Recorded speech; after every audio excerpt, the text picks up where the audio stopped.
A new game, Night Defense, launches with a massive prize for clearing its Hell Dream mode.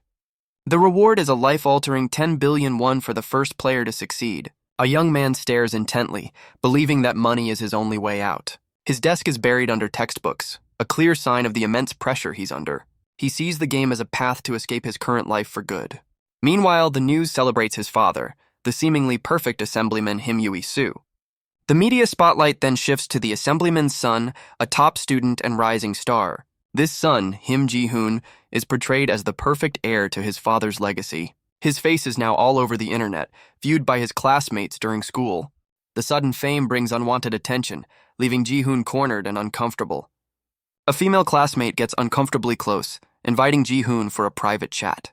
Other students watch with envy, noting her privileged status allows her access to him.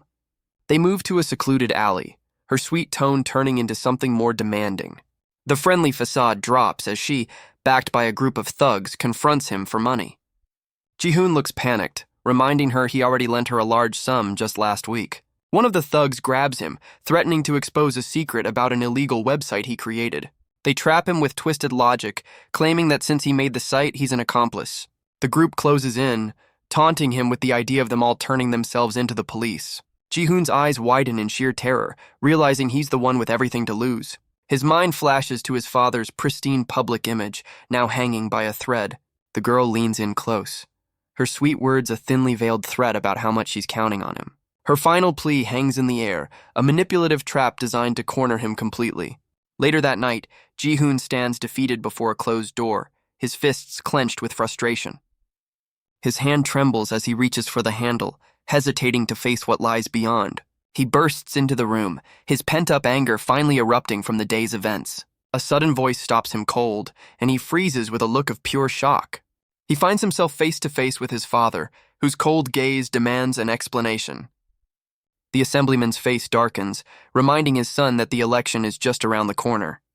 Ji-hoon looks on in terror as his father warns him not to do anything that could tarnish the family's honor.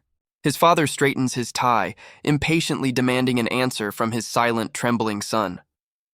Ji-hoon clenches his fist, struggling to contain his rage and fear. He forces a bright smile, promising his father he won't be a disappointment. The Assemblyman looks down on him, coldly stating there's nothing left to be disappointed in. His father lays down the law, telling Ji-hoon his only job is to live as he's told. The final crushing declaration is that this controlled path is his son's entire life. Later, alone in his room, Ji-hoon slumps over his desk in utter despair. He questions his fate, wondering why he's trapped in this hopeless situation. Suddenly, something small and soft licks his hand, breaking his dark thoughts. He yelps in surprise, pulling his hand back from the unexpected contact. A small gray cat sits on his desk, looking up at him with an innocent meow. His expression softens as he gently asks his cat, Ruru, if it was worried. The playful cat climbs all over him, providing a rare moment of laughter in his dark room. He holds the little rascal up, his thoughts turning grim as he reflects on his isolation. Cradling the cat close, he admits that this small creature is the only one on his side. His focus returns to the computer, where the Night Defense ad glows with the promise of escape. With intense determination reflected in his eyes, he reveals he's finally cleared 99 waves. But just as victory is within his grasp, a glaring red game over screen shatters his hopes. The screen glitches, mocking him with the repeated failure at the final 100th wave. He stares at the finality of his defeat, unable to comprehend why he keeps losing. After hundreds of attempts, he comes to a crushing conclusion.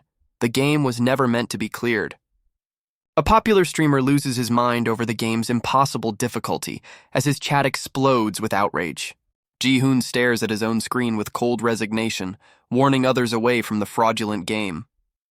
A year after its release, countless players have managed to clear the grueling 99th wave. Yet, despite their efforts, not a single person has ever survived the final 100th wave. But Ji-hoon, with his cat watching over him, refuses to accept defeat. He stares at the screen with renewed fire, convinced this game is his only path to freedom for himself and Ruru. His entire strategy hinges on a legendary item dropped by the 99th wave boss, now fully enhanced to its maximum potential. Even equipped with the most powerful item in the game, he still failed to conquer the final challenge. Surrounded by snacks from his long gaming session, he racks his brain for a solution he's overlooked. Just then, his cat Ruru curiously steps onto the tablet, its paw touching the very item at the center of his struggle. Ji-hoon stares in disbelief, his voice catching as he sees what his cat is doing. Ruru's tiny paw presses directly onto the glowing red dismantle button on the tablet. His eyes widen in absolute panic as he realizes it's too late to stop it. A system message flashes on screen confirming Rizzledrake's heart has been successfully destroyed. He lurches back in shock while Ruru sits innocently, completely unaware of the chaos it just caused. All his hard work and countless hours are reduced to a pile of enhancement fragments. He slumps over his desk in utter defeat, lamenting that he now has to start all over again. A wave of hopelessness washes over him as he questions if starting over will even change his fate. But then, something unexpected appears among the dismantled materials, a glowing item called Dragon's Soul. He leans in closer, puzzled, knowing that dismantling an item should never produce a result like this. He questions the game's logic, knowing dismantling should only yield enhancement fragments. A shocking realization dawns on him as he connects the dots to this impossible new item. He taps the screen and a notification confirms the mysterious Dragon's Soul has been used. His face lights up with the certainty that he's finally found the answer he's been searching for. This hidden item, he realizes, is the secret key to conquering the impossible 100th wave. With a determined glint in his eye, he prepares to start the entire game over from the beginning. The scene shifts, showing him living his double life, enduring a mundane math class by day. Even in school, his focus is elsewhere, his mind completely consumed by his new game strategy. Night after night, he becomes a silhouette in his dark room, relentlessly grinding for his goal. His obsession is all-consuming as he continues to play even while walking down the street. After weeks of relentless grinding, he's back at his desk, the screen's glow cutting through the darkness. A familiar notification flashes on screen, confirming he has once again conquered the 99th wave. He recalls his secret weapon, the Dragon's Soul, obtained by sacrificing the game's most powerful item. With a confident smirk, he feels certain that his risky gambit is about to pay off. His finger hovers over the glowing start button for the final unconquerable 100th wave. The ultimate battle begins, pitting his lone character against a colossal boss and its endless horde. He taps the screen with desperate speed, channeling all his hope into his character's final stand. A massive explosion of energy engulfs the screen as his character unleashes a devastating attack. The game world blurs with the sheer force of the impact, signaling a critical moment in the fight. His eyes widen with fierce conviction, believing he is finally about to clear the impossible game. A glorious victory screen flashes, confirming he has finally cleared the impossible game. He leaps to his feet with a triumphant roar, his face lit by the glowing screen of his tablet. His celebration is cut short by his father, who stands in the doorway holding a golf club, demanding to know what he cleared. Ji-hoon freezes in terror, learning that his father received a call from the students who were blackmailing him. The assemblyman reveals they tried to extort him, using Ji-hoon's trivial mistake as their leverage. His father raises the club, reminding his son of the one command he was given to not tarnish the family's honor. Cornered and terrified, Ji-hoon desperately apologizes for his actions. Through the window, their silhouettes show the father looming over his cowering son, who promises it will never happen again. The assemblyman's face contorts with rage as he brings the club down with terrifying force. Ji-hoon's eye reflects the shattering impact, his world breaking apart in an instant. His thoughts spiral into despair as he sees his shattered tablet, a symbol of his powerlessness against his father. A tear streams down his face as a defiant thought cuts through his fear, questioning his father's role in his life. Later, he stands in his darkened room, asking his father if he has seen his cat, Ruru. The assemblyman coldly informs him that he no longer needs such a companion, leaving Ji-hoon stunned. Ji-hoon grits his teeth, his fear finally giving way to a surge of pure, unadulterated rage.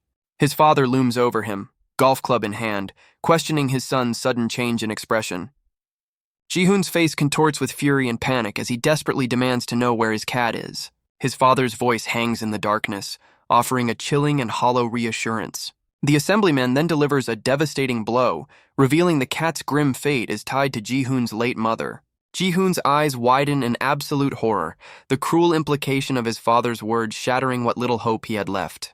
The assemblyman grips his son's face, promising him wealth and honor in exchange for total obedience. He tightens his hold, delivering a final chilling warning not to disappoint him again. His father's expression shifts, his lips parting to deliver one last twisted piece of advice. He declares his belief in his son, a final manipulative attempt to cement his control. But Ji-hoon's eyes burn with a newfound hatred, realizing he can't endure this life any longer. His resolve hardens as he stares at the discarded golf club, his breaking point finally reached. Suddenly, a holographic message fills the room, congratulating him as the first player to ever clear night defense.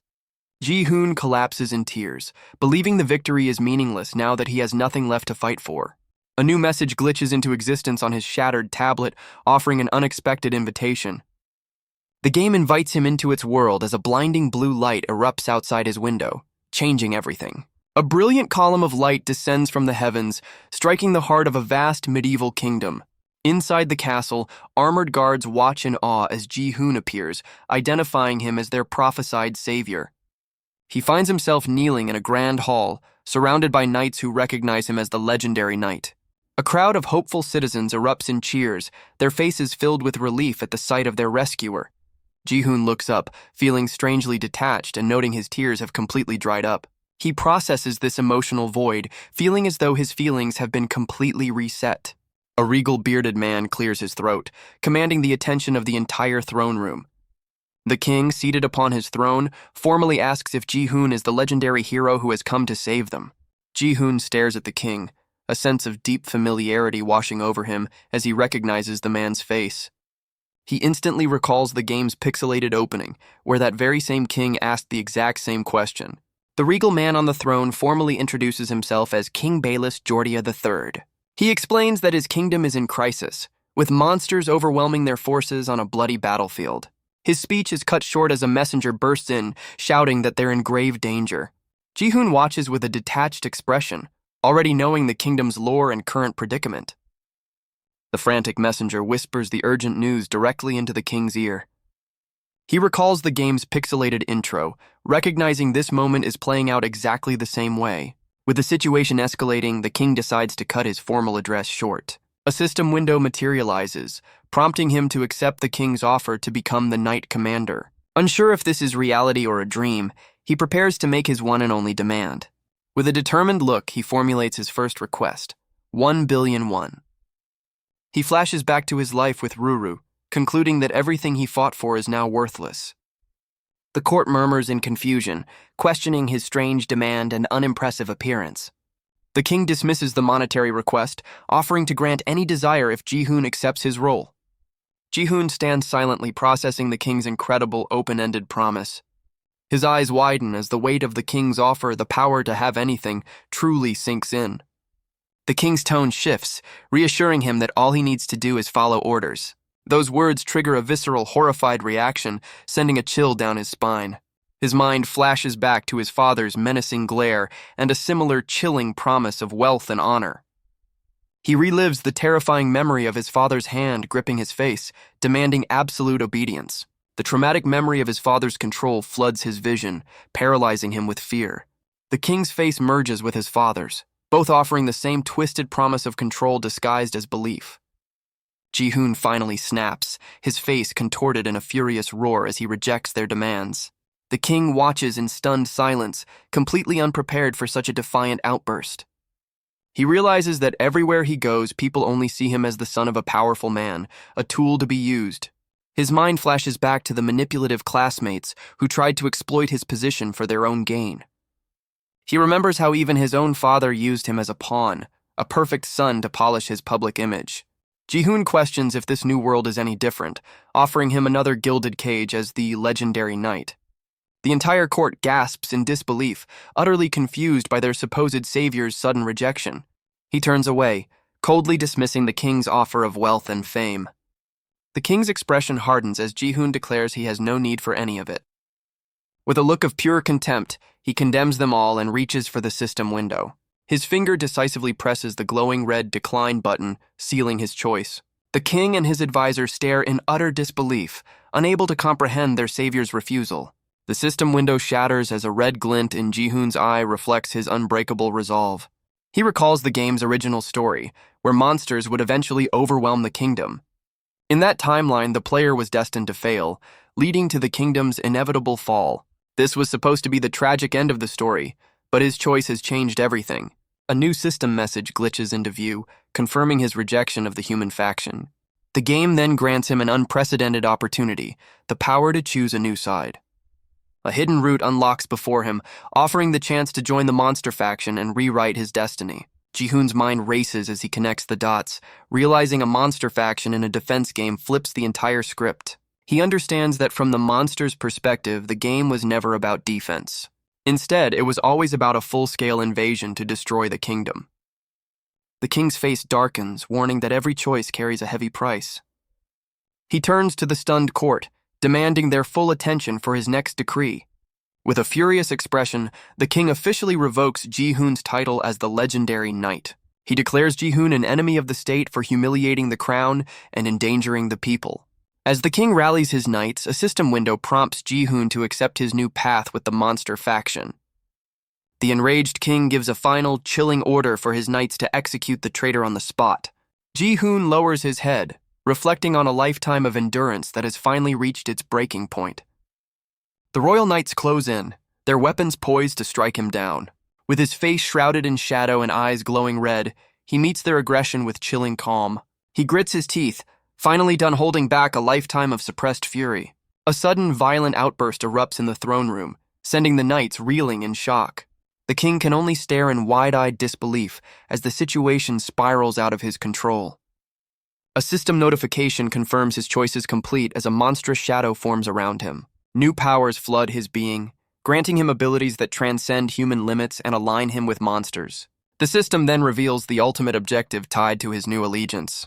His final goal is now crystal clear, the complete destruction of the human faction. As dark energy engulfs the kingdom, he declares that the time for defense is over. It's his turn to attack.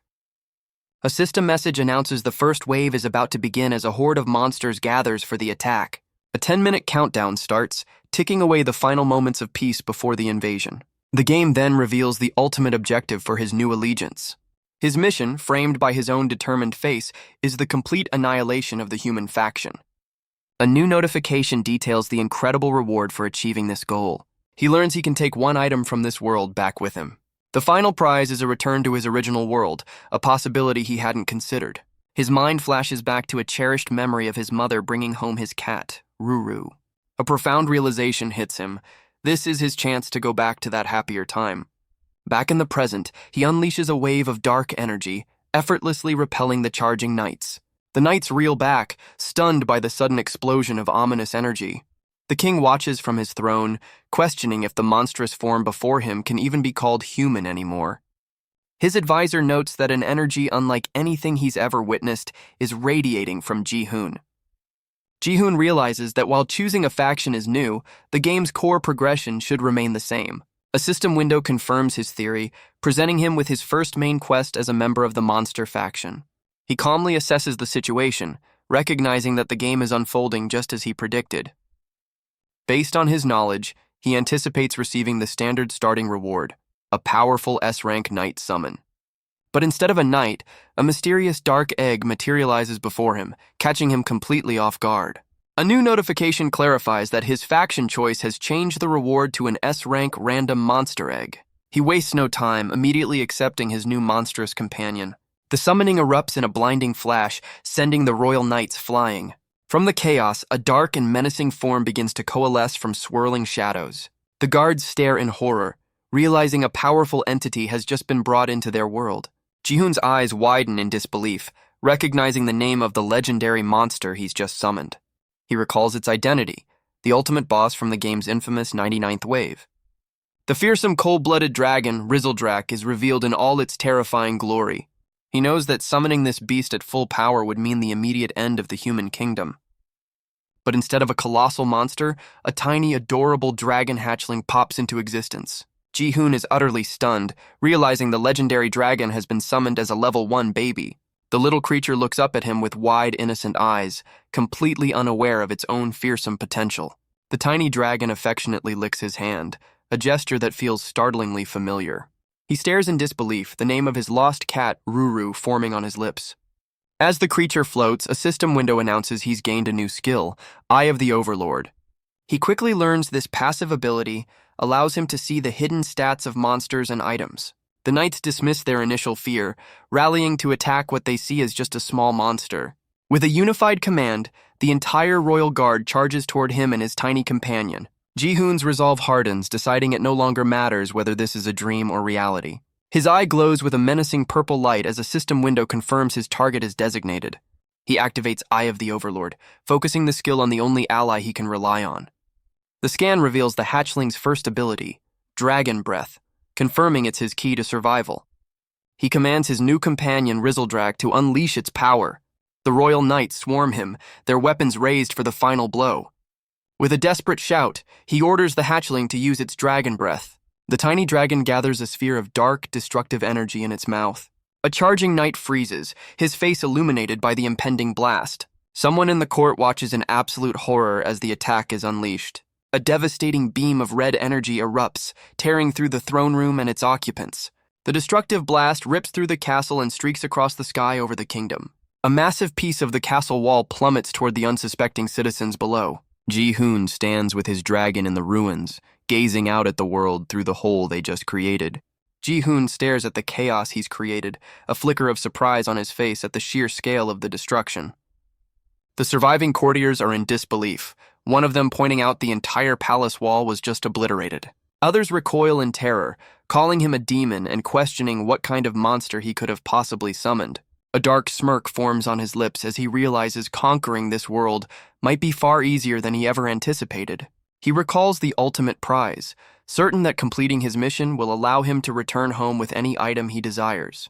With countless legendary weapons and artifacts available, he decides there's no need to rush his choice. A memory of his dark, lonely room flashes in his mind, reminding him there's nothing to go back to just yet. With his tiny dragon growling on his shoulder, he resolves to focus solely on clearing the mission at hand.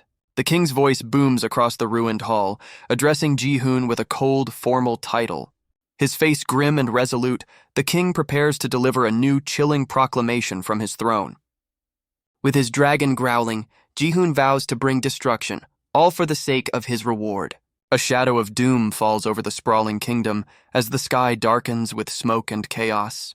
Far from the throne room, a blonde knight looks on with concern, sensing the grave danger at the palace.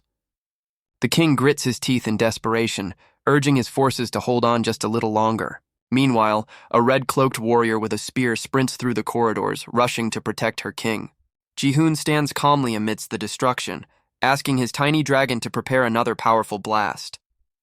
A panicked commander orders the remaining guards to form a desperate, multi-layered shield wall. He looks on with contempt, knowing their pathetic defense is utterly useless against his dragon's power. Dark energy coalesces around him as he points forward, singling out his one and only target. His objective is clear: the enraged king, who sits defiantly on his throne, awaiting the inevitable. Just as the king is cornered, a red-cloaked warrior bursts in, announcing she has arrived to protect him. The remaining royal guards maintain their shield wall, a last desperate line of defense for their monarch. Ji-hoon's eyes narrow as he prepares to command his dragon to unleash another devastating blast. He gives the order, expecting the same overwhelming power to obliterate his enemies. But the tiny dragon just puffs its cheeks, looking panicked as the attack completely fizzles out. The red-cloaked warrior reaches the throne, relieved to find her king unharmed by the failed attack. The king's advisor scratches his head in confusion, questioning why the monstrous power suddenly vanished. Ji-hoon's expression darkens as he notices the exhausted dragon, realizing skills must consume a resource. A system window confirms his suspicion. Dragon Breath uses a massive amount of MP, and his companion is completely drained. With his ultimate weapon on cooldown, he resorts to a simple attack, lashing out with a thin whip of energy. His weak attack fizzles out, leaving him and his tiny fuming dragon completely exposed. He grits his teeth in frustration, realizing his easy victory was short-lived and he must now wait for his dragon's power to return. A heavily armored warrior steps forward, their imposing figure dwarfing Ji-hoon as they question his actions. Ji-hoon turns with a grim expression, sensing the arrival of a truly powerful opponent. His mind flashes to the game's ranking system, recalling the 5 tiers of knights from weakest to strongest. He remembers the most powerful tier, the 12 S-rank Zodiac Knights, with a chibi version of Ares appearing in his memory. The legendary knight Ares materializes before him, a formidable warrior with a spear and an intense gaze. Ares identifies himself as the kingdom's strongest knight, his first concern being the safety of his king. A bead of sweat rolls down Ji-hoon's face as he understands the gravity of facing such a legendary foe. With their champion present, the royal guard receives the order to advance and eliminate the palace invader. The S-rank knight Ares accepts the order, his staff already blazing with intense power. Ji-hoon panics, realizing he's completely out of his depth against such a powerful foe so early on. His eyes widen in horror as he remembers Ares is one of the legendary 12 Zodiac Knights. Ares wastes no time, raising his staff to unleash a devastating area of effect skill. He slams his weapon down, unleashing a torrent of fire that proves he's an overpowered early-game character. A massive flame wall erupts, trapping Ji-hoon and his tiny dragon in a fiery inferno. Ji-hoon's hair turns white from the sheer heat and shock as the flames close in. The fiery blast tears through the castle, sending debris flying into the evening sky. A lone hand reaches out from the inferno, a silent testament to the knight's overwhelming power. The royal guards are caught in the blast, their silhouettes consumed by the very flames meant to protect their kingdom. Ji-hoon sits stunned amidst the fiery chaos as a fallen knight begs for help. He instantly recalls the game mechanics, knowing the flame wall is a direct linear attack. Because he was the primary target, he managed to dive and shield his dragon just in time. He looks at the fallen royal guards, realizing Ares sacrificed his own men without a second thought. A surge of fury courses through him at the knight's utter disregard for his allies. Ares scoffs at his survival, unimpressed by his desperate attempt to evade the attack. The S-rank knight's eyes glow with malice as he promises the next attack will be fatal. Ji-hoon watches his opponent, calculating that the powerful skill must now be on cooldown. He briefly considers this an opportunity, but one look at his drained dragon tells him he's still hopelessly outmatched. Ares lunges forward, sword ablaze, ready to deliver the final devastating blow. Cornered and desperate, Ji-hoon frantically searches his mind for any possible way to survive. He refuses to let his journey end here, watching Ares charge through the flames for the final blow. Just then, a system window appears, offering him an unclaimed reward from his first quest. His vision blurs with urgency as he realizes this random item box is his only hope. He roars with desperation, demanding the system deliver his last-minute lifeline. With a powerful punch, he smashes the accept button, claiming the reward with explosive force. A mysterious chest materializes in his hands just as Ares closes in for the kill. A blinding golden light erupts from the box, momentarily halting the knight's attack. The chest opens to reveal a massive, ornate black sword radiating immense power. He immediately activates his Eye of the Overlord skill to identify this unexpected new weapon. The scan reveals an S-rank sword, Hellbringer, boasting an insane magic attack stat. He can't believe his luck, questioning if he really just pulled an S-class weapon. With his dragon on his shoulder and a legendary sword in hand, he realizes the game has a clear purpose for him. His eyes widen with a dawning understanding of the immense power he's just been given. He concludes the game's true objective is the total annihilation of the human faction and plants the sword into the ground. But as he stands in the ruins, the sword embedded in the floor, something feels terribly wrong. A sudden wave of panic hits him as he senses an unexpected and dangerous reaction. The ground beneath the sword erupts in a violent explosion, shattering the throne room floor. He's thrown off balance, caught completely off guard by the weapon's destructive backlash. The floor collapses entirely, sending him plummeting into the darkness below with a terrified scream. He curses the palace's shoddy construction, which couldn't even handle the weight of his new sword. His panic turns to disbelief, realizing he hadn't even had a chance to swing the weapon yet. Plummeting through the air, he refuses to accept such an absurd and anticlimactic end. He instinctively braces for impact, shielding his head as the ground rushes up to meet him. Suddenly, his fall stops, leaving him hanging in midair, panting with relief and confusion. He looks down to see the hard stone courtyard he narrowly avoided smashing into. The frantic flapping of tiny wings reveals the unexpected source of his midair rescue. His little dragon, Rizzledrak, struggles to carry him, proving its incredible strength despite its size. Below, a crowd of stunned citizens points to the sky, witnessing a man flying for the first time. After that close call, he grimly accepts the ridiculousness of starting his invasion from deep within enemy lines. He reflects on the disastrous encounter, realizing it gave him a crucial piece of information. He now understands the massive power gap between himself and the kingdom's forces. He knows that Ares is just the first of many S-rank knights he'll have to face. With this new understanding, he decides his top priority is to escape the kingdom and regroup. Meanwhile, Ares trembles with fury and shame, questioning his honor after letting Ji-hoon escape. The S-rank knight spirals into self-loathing, calling himself a pathetic fool for failing his king. He's so consumed by his failure that he doesn't even notice a page trying to get his attention. The page finally breaks through his despair, informing him that the king has summoned him. Ares immediately rushes to the throne and kneels, begging for punishment for his failure. The king calmly cuts him off, pointing to the setting sun with a grim and knowing look. The king reveals a grim truth. As night falls, the monsters only grow stronger. He places Ares in command of the war, ordering him to the walls to defend the kingdom. The monarch watches with a heavy heart, the fate of his people resting on this one night. Meanwhile, Ji-hoon and his tiny dragon make their escape, silhouetted against the sunset. As he flies, he recalls the game's brutal difficulty, especially the first wave that crushed so many players. He remembers the overwhelming horde of wild goblins, an impossible challenge for any new account. The game was designed so that this initial wave was almost completely unbeatable without a lucky S-rank summon. He realizes the kingdom is safe for now, since Ares' powerful fire attacks can easily wipe out the goblin horde. Ji-hoon considers how differently things might have gone if another type of S-rank knight had been there instead. His strategic thoughts are cut short as he notices they're slowly descending, his dragon clearly running out of steam. He urges his exhausted dragon onward, desperate to escape the kingdom's walls. But their flight falters, sending them plummeting towards the city streets below. Ji-hoon's face contorts in terror as he realizes they're about to crash. They hurtle directly toward a massive stone wall, unable to change their course. Their escape is cut short as they slam into the ground in a cloud of dust and debris. He gets up surprisingly unscathed, noting with confusion that the crash barely hurt him. Examining his hands, he realizes his body is now unnaturally tough and resilient. A sudden voice interrupts him as he finds a pair of boots, questioning his identity. He looks up in absolute shock, his mind reeling at this unexpected encounter. Before him stands a formidable blonde warrior, and he realizes with dread that she's another S-rank knight. A system window identifies the formidable warrior as Lib, an S-rank holy knight. He instantly recognizes her, recalling she was the secret to his victory against the 100th wave. In the game, she was an underrated S-rank knight, often overlooked for being weak in defense.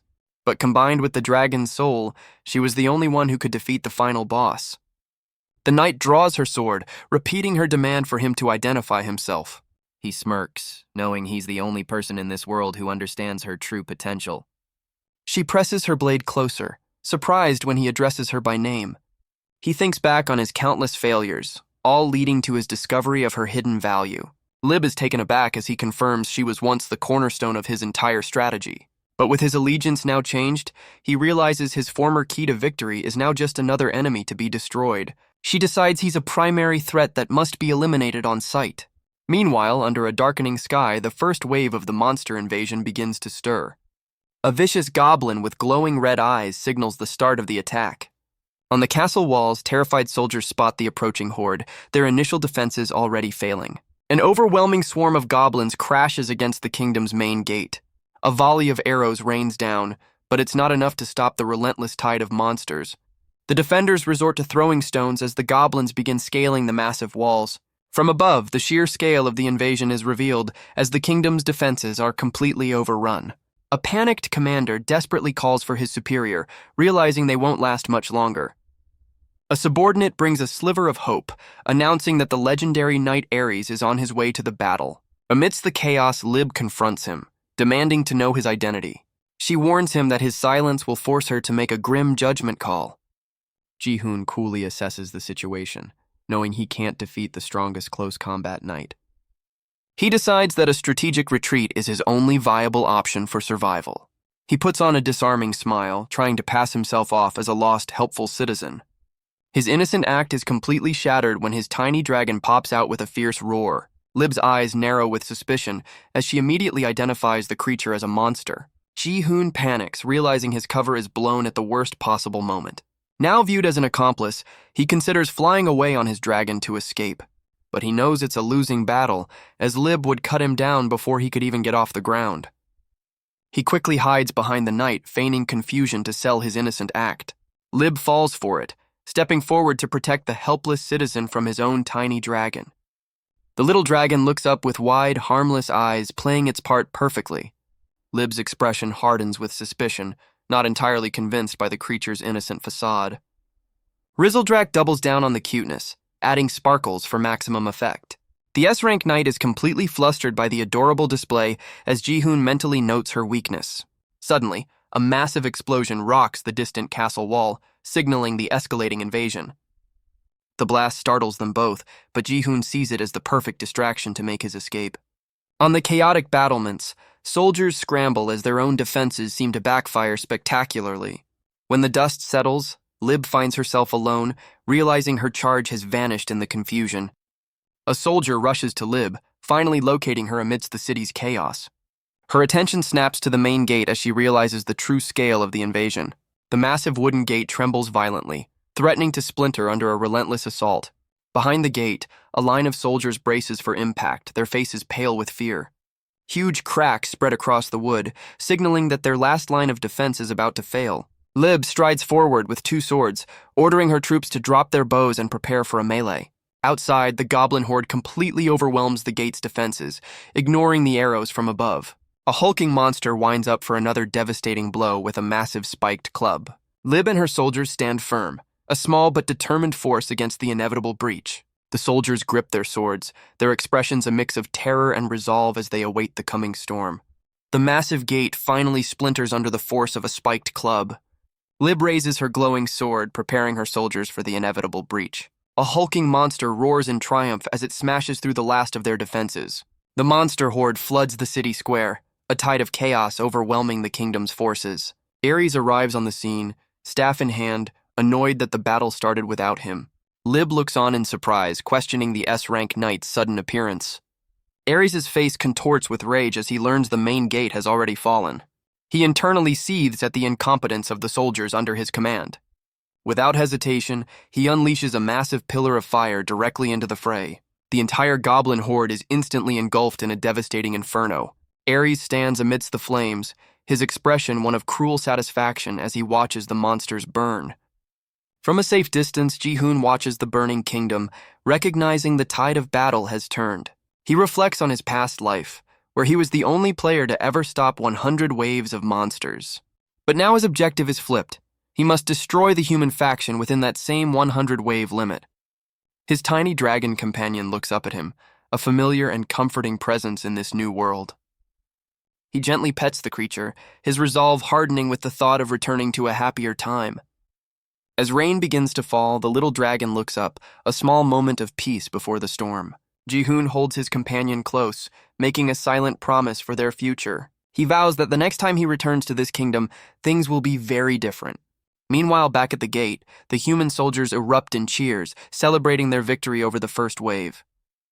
Lib stands resolute in the rain, vowing that this victory will be the kingdom's last. Meanwhile, Ji-hoon walks a lonely path into the woods as a monstrous shadow hints at what lies ahead. He reflects on his journey, which began deep within the very kingdom he now seeks to destroy. Now far from the city, he finds himself in a strange, glowing forest, the heart of the monster faction's territory. He understands this entire route is uncharted territory, a path that never existed in the original game. His countless resets gave him perfect knowledge of the kingdom's every move and battle tactic. But out here, in the monster's domain, all of his old strategies are completely useless. Standing on a cliff's edge, he suddenly remembers a crucial detail he'd overlooked in his escape. He turns to find his tiny dragon companion, Rizzledrak, safe and sound on his shoulder. His relief is cut short as the little dragon's stomach rumbles, reminding him of a very practical problem. His focus is suddenly broken by an unexpected sight, his eyes widening in confusion. He discovers a line of tiny, cartoonish ants diligently carrying pebbles across the ground. The ants freeze in their tracks, dropping their cargo as they notice his imposing presence. One of the ants breaks into a cold sweat, its face a perfect picture of absolute terror. His tiny dragon watches the spectacle with feline curiosity, reminding Ji-hoon of his lost cat. Pushing the strange encounter aside, he sits down to figure out his next move in this unfamiliar territory. Just as he predicted, a glowing red system window materializes, offering him a new objective. The main quest is revealed. He must unite the monsters and build his own faction to earn a new skill. He mulls over the task, realizing he'll have to personally recruit members for his new army. His thoughts immediately turn to the most common early-game monsters, expecting to run into some goblins. He questions the complete absence of low-level monsters, wondering how he'll even communicate to recruit them. Just then, a shadowy blur slices through the tall grass, moving with incredible speed. He whips around, startled by the sudden aggressive presence he senses nearby. A dark tendril shoots past him with a clear, murderous intent for the human in its territory. His eyes widen in terror as the shadowy appendage comes straight for his throat. The tendril wraps around his neck, lifting him off the ground with suffocating force. The sheer power of the ambush kicks up dust and leaves, showing the attacker's strength. He struggles for air, a bead of sweat rolling down his face as he's completely overpowered. But just as he's about to pass out, a mysterious hand touches the tendril, causing it to halt. His eyes dart to the side in disbelief, trying to process who or what just saved him. He stares in shock at his rescuer, a figure with long, flowing white hair. His savior is revealed to be a fierce-looking beastkin girl with striking blue eyes. He incorrectly identifies the powerful warrior as a rabbit, much to her annoyance. The beastkin girl's ears twitch in irritation, clearly insulted by his guess. She gets in his face, furiously correcting him and insisting she's more like a fox. Her rage escalates as she accuses him of calling her cute, which he never actually did. Ji-hoon calmly analyzes her features, ignoring her tantrum to properly identify her species. A sudden realization hits him as he correctly identifies her as an Arctic fox. Her expression shifts, a flicker of surprise showing that he finally got it right. He's suddenly surrounded by 3 identical copies of the Arctic fox girl, leaving him completely flustered. The Arctic fox girl eyes him suspiciously, noting he looks human but smells like a monster. Ji-hoon is taken aback, confused by her strange observation. A system window suddenly appears, confirming 2 of his passive skills have just activated. He learns he now has monster communication and a skill that makes monsters instinctively like him. It all clicks into place for Ji-hoon, but the fox girl just thinks he's muttering to himself again. She gets right in his face, aggressively demanding to know who he really is. He recoils in surprise, completely flustered by her sudden interrogation. He questions why his likable monster passive isn't working, as she's clearly not a fan. His confusion deepens as the skill meant to win monsters over seems to have completely failed. Suddenly, the dark tendril from before slices through the air, ending the conversation with a violent splash. A trio of menacing hunters emerges from the woods, celebrating their successful capture. Ji-hoon watches them drag a rope, realizing they must be a bandit faction from outside the kingdom. The Arctic fox girl glares, her worst fears confirmed now that she sees more humans. Injured and caught in their trap, she furiously accuses Ji-hoon of leading her right to them. She demands to know why he's hunting her kind, believing he's part of the group. He tries to defuse the situation, insisting that this is all a huge misunderstanding. The lead bandit shoves the rope into his hands, annoyed by his constant muttering. Now holding the rope, he's been unwillingly made an accomplice in her capture. The bandits yank the rope, pulling the fox girl into the air as Ji-hoon stands there, stunned. The largest bandit lunges forward with a weapon, preparing to deliver a brutal strike to their helpless captive. But the Arctic fox girl isn't helpless, using a powerful kick to break free from the rope. Ji-hoon stares in disbelief, completely caught off guard by her sudden display of strength. The bandit's punch connects with a brutal impact, but she manages to weather the blow. Her attacker smirks, confident that he has the upper hand in this fight. His expression hardens as he prepares to follow up with another powerful strike. She glares back with defiance, catching his fist mid-air and stopping his attack cold.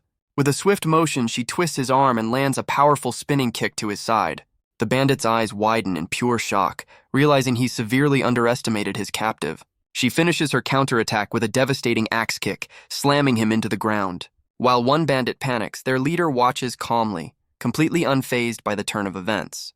Ji-hoon watches in disbelief as the bandit leader effortlessly counters and drops the fox girl with a single kick. The bandit leader looms over the fallen beastkin, his face twisted with contempt for his captive. His thoughts reveal a deep-seated prejudice, furious that a monster would dare to fight back against a human. He pins her to the ground with his boot, demanding she stop struggling and accept her fate. As Ji-hoon watches the scene unfold, he can't shake the feeling that something is deeply wrong. The Arctic fox girl grits her teeth in humiliation, overpowered and trapped beneath her captor's foot. Ji-hoon clenches his fist, questioning why he's so bothered by the fate of a monster he just met. The bandit leader casually approaches him, checking to see if he's okay after the brief scuffle. He offers a friendly warning, explaining that this area is dangerous because it's crawling with beastkin. The leader then questions why Ji-hoon is wandering through such a perilous forest all by himself. The bandit looms over the defeated fox girl, taunting her with his club. He loses his temper completely, raising his weapon to deliver a brutal blow. Ji-hoon's eyes flash with a dangerous light, his patience finally wearing thin. The bandit leader calmly intervenes, warning his subordinate to stop before going too far. The subordinate flinches and apologizes, admitting he got carried away in the moment. The leader turns to Ji-hoon with a sigh, casually explaining that his men can be a bit overzealous. His friendly demeanor vanishes as he gets uncomfortably close, his expression turning sinister. He then grabs Ji-hoon's wrist, forcing a knife into his hand with a menacing grip. The leader looms over him, remarking that knowing about his special ability would have simplified things. The scene cuts to the stained knife lying on the dirt, hinting that the confrontation took a dark turn. Ji-hoon clutches his stomach in agony, demanding to know what the bandit leader meant. The Arctic fox girl watches the sudden turn of events, her expression shifting from anger to shock. He feels an intense heat spreading through his body, realizing the knife was poisoned. The bandit leader calmly reassures him that the wound wasn't meant to be fatal, just persuasive. He then delivers a chilling ultimatum, revealing the poison will run its course in just 12 hours. The leader dangles a vial of green liquid, offering the antidote in exchange for a specific service. To make his point, one of the bandits roughly grabs the captured fox girl by the head. He explains that Ji-hoon's special ability to communicate with monsters is the key to finding their hidden village. The bandit leader's true objective is finally revealed. He wants the location of the Arctic fox den. Now poisoned and blackmailed, Ji-hoon understands he's being forced to betray the very monster he just met. His tiny dragon sits alone, watching a flock of birds take flight in the distance. Ji-hoon repeats the bandit's demand, his mind racing to understand their true objective. The leader clarifies their goal is a hidden village of beastmen, offering Ji-hoon survival in exchange for its location. Clutching his wound, he glares at them, questioning why they're so obsessed with finding this place. The captured Arctic fox girl desperately pleads with him not to betray her people. In a shocking act of defiance, she prepares to silence herself permanently to protect her home. Ji-hoon's eyes widen in horror as he realizes the extreme lengths she's willing to go to. Her captor recoils as she follows through, determined to take her secrets to the grave. Ji-hoon is frozen in disbelief, witnessing her incredible sacrifice to protect her village. The furious bandit mocks her desperate act, calling her a savage beast as she glares back with unwavering resolve. The bandit leader complains that every beastkin they capture chooses the same grim fate within a day. This makes their mission to find the hidden fox den seem utterly impossible. His subordinate intervenes with a forceful blow, stopping her desperate act of defiance. He brutally restrains the injured fox girl, ensuring she can't try to escape her fate again. The leader coldly remarks on their captives' complete disregard for their own lives. He orders his men to stay back, cautiously warning that more beastkin could be lurking nearby. Ji-hoon analyzes the situation, recalling that foxes are clever enough to sense danger instinctively. The bandit leader dangles the antidote, ordering Ji-hoon to guide them to the den in exchange for their lives. Ji-hoon glares back, demanding to know what thing they're so desperate to find. The leader reveals their boss lost something, framing their invasion as a simple retrieval mission. The bandit's manipulative expression triggers a painful memory for Ji-hoon. His mind flashes back to a classmate who used a sweet smile to borrow money she never intended to repay. He always knew they were lies, but he endured it, believing it was a necessary sacrifice. His old philosophy was simple: endure anything as long as it served his ultimate goal. He remembers how she used his money to keep bullies away, treating him as a convenient tool. He believed that as long as he was useful to others, he would be allowed to exist. Back in the present, he applies that same twisted logic, convinced the bandits won't kill him if he cooperates. Fueled by a desperate will to live, he forces himself to stand, refusing to die in this forest. He turns to the captured fox girl, seemingly giving in to the bandits' demands by ordering her to lead the way. The defeated beastkin lowers her head as he promises that compliance is the only way to ensure no one else gets hurt. The bandits are stunned, realizing their leader was right about Ji-hoon's unique ability to communicate with monsters. The Arctic fox girl admits he feels different from other humans, revealing her village has over 100 beastmen. She looks up with a mix of hope and suspicion, asking if she can truly trust his promise to keep them safe. Ji-hoon meets her gaze, his expression hardening with conviction despite his injury. He makes his allegiance clear, firmly stating that he is not on humanity's side. Clutching his wound, he assures her that he's trustworthy and that the bandits are the real enemy here. His eyes suddenly widen in alarm as he realizes he's made a critical miscalculation. The bandit holding the fox girl hostage is suddenly interrupted by a tiny, furious dragon perched on his head. Rizzledrak erupts in a silent, demonic roar, causing the bandit leader to question why Ji-hoon stopped translating. Ji-hoon is caught completely off guard, struggling to explain the sudden outburst from his companion. The tiny dragon's eye transforms into a void of pure, destructive energy. The bandit leader questions the creature's sudden shift in attitude, looking to Ji-hoon for an explanation. His subordinate finally spots the floating dragon, shocked by the sudden appearance of another monster. Rizzledrak gathers a familiar, ominous power in its mouth, preparing to strike. The other bandits try to warn their leader, but the fox girl knows it's already over. Ji-hoon watches with cold certainty, knowing there's no escape from what's coming. The bandit leader's plea for help is cut short as the dragon unleashes its devastating breath attack. His final desperate cry for mercy echoes unheard. A precise beam of red energy pierces the bandit leader, ending his threat instantly. In the aftermath, Ji-hoon stands over the fallen bandit, his point brutally made to the remaining captors. Ji-hoon coughs up blood, the poison's effect still racking his body. The remaining bandits stare in wide-eyed terror, unable to process their leader's sudden demise. The tiny dragon lets out a panicked cry, clearly drained from its powerful but desperate attack. He grits his teeth in frustration, realizing the dragon's cooldown makes it an unreliable weapon. A patch of grass smolders where the beam narrowly missed, a testament to its destructive power. One of the bandits trembles, realizing that even a glancing blow from that attack would have been fatal. The other bandit grips his weapon, his life flashing before his eyes as he contemplates his own mortality. Fueled by terror and rage, he lunges at the tiny dragon, determined to eliminate the threat. Ji-hoon's eyes widen in alarm as he watches the bandit charge his exhausted companion. The little dragon is sent tumbling across the ground, overwhelmed by the brute force of the attack. The tiny dragon lies on the ground, completely knocked out from the powerful blow. The remaining bandit seethes with rage, furious that the small creature almost took his head off. His subordinate suggests capturing the unconscious dragon, thinking it might be valuable. Ji-hoon calmly states he has no need for their antidote, his expression turning cold and distant. The bandit misinterprets his words, ordering his men to stand guard while he deals with Ji-hoon personally. He looms over the fallen dragon, enraged that a mere monster would dare to challenge him. Ji-hoon spits blood, questioning the twisted logic that his ability to talk to monsters is his only key to survival. His mind flashes back to his school days, remembering the familiar feeling of being judged solely on his worth to others. He recalls his younger self, forced to endure a pathetic existence just to be allowed to live. A profound realization dawns on him, signaling a major shift in his entire worldview. He remembers the painful moment he was cast aside, deemed completely useless by someone from his past. His younger self stood alone in a dark room, knowing exactly where that path of being a tool would lead. But now with blood on his hands, he vows he won't regret losing anything ever again. The bandit brings his club down with full force, intending to finish off the tiny, unconscious dragon. The Arctic fox girl looks back in stunned silence as Ji-hoon steps in front of her to block the blow. With a chillingly calm expression, he decides it's time to show them who is truly useless. A system window suddenly appears, confirming a new passive skill has been permanently activated. The skill is Physical Monster, granting him a level of strength that transcends human limitations. The bandit's eyes widen in pure shock, his attack halted by an impossible display of power. Ji-hoon catches the massive club with a single hand, the impact shattering the ground and sending the antidote vial flying. The Arctic fox girl stares in utter disbelief, her mind struggling to process his impossible display of power. His two remaining subordinates are frozen in terror, witnessing their leader get completely overpowered.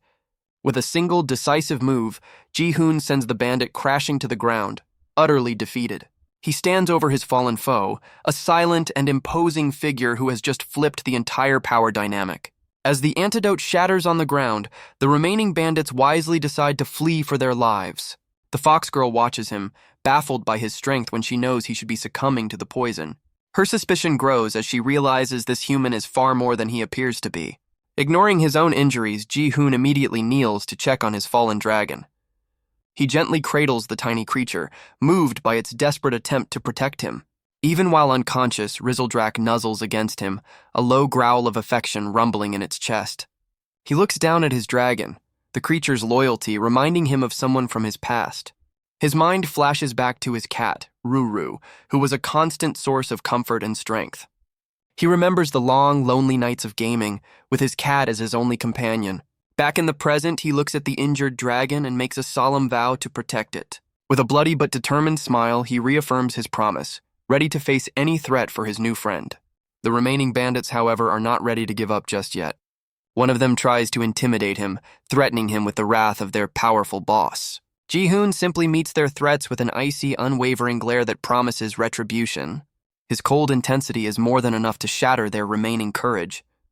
The terrified bandits finally break, turning tail and fleeing into the woods as he watches them go. Rizzledrak, now awake, lets out a surprisingly fierce roar for its size. But Ji-hoon's bravado fades as the poison finally overwhelms him, causing him to stumble.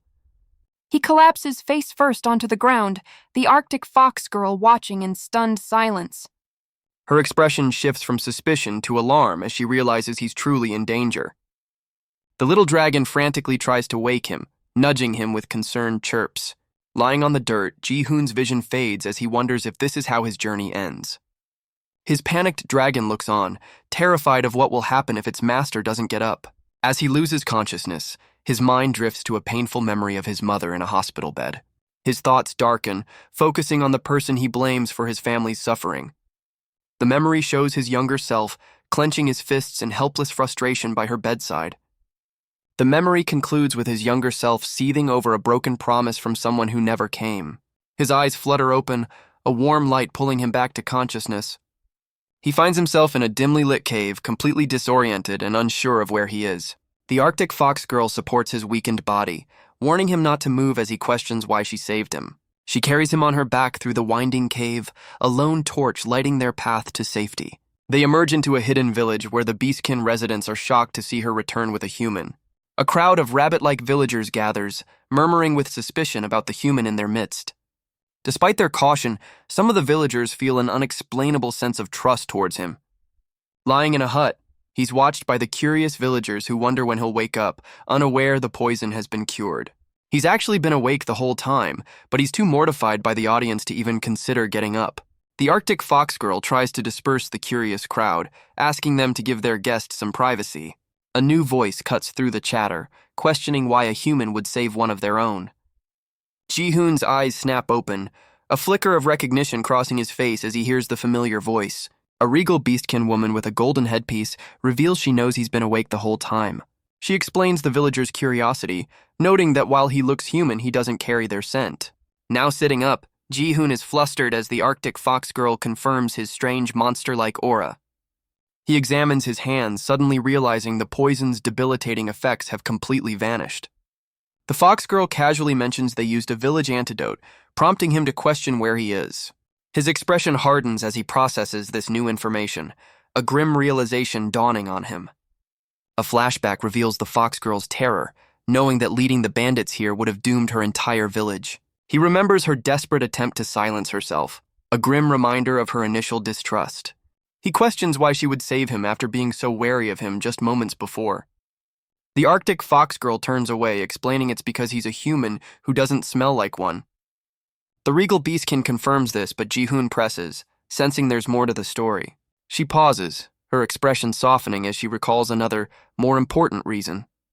Her mind flashes back to the moment she saw him cradling his injured dragon with genuine care. She admits that witnessing his devotion to his companion was the real reason she chose to help him. Ji-hoon strokes his chin, attributing her change of heart to his likable monster passive skill. The regal woman suddenly loses her temper, annoyed by his constant muttering after she went to the trouble of saving him. Nearby, his tiny dragon finally stirs, letting out a massive yawn as it wakes from its recovery nap. He formally thanks the Arctic fox girl for saving his life.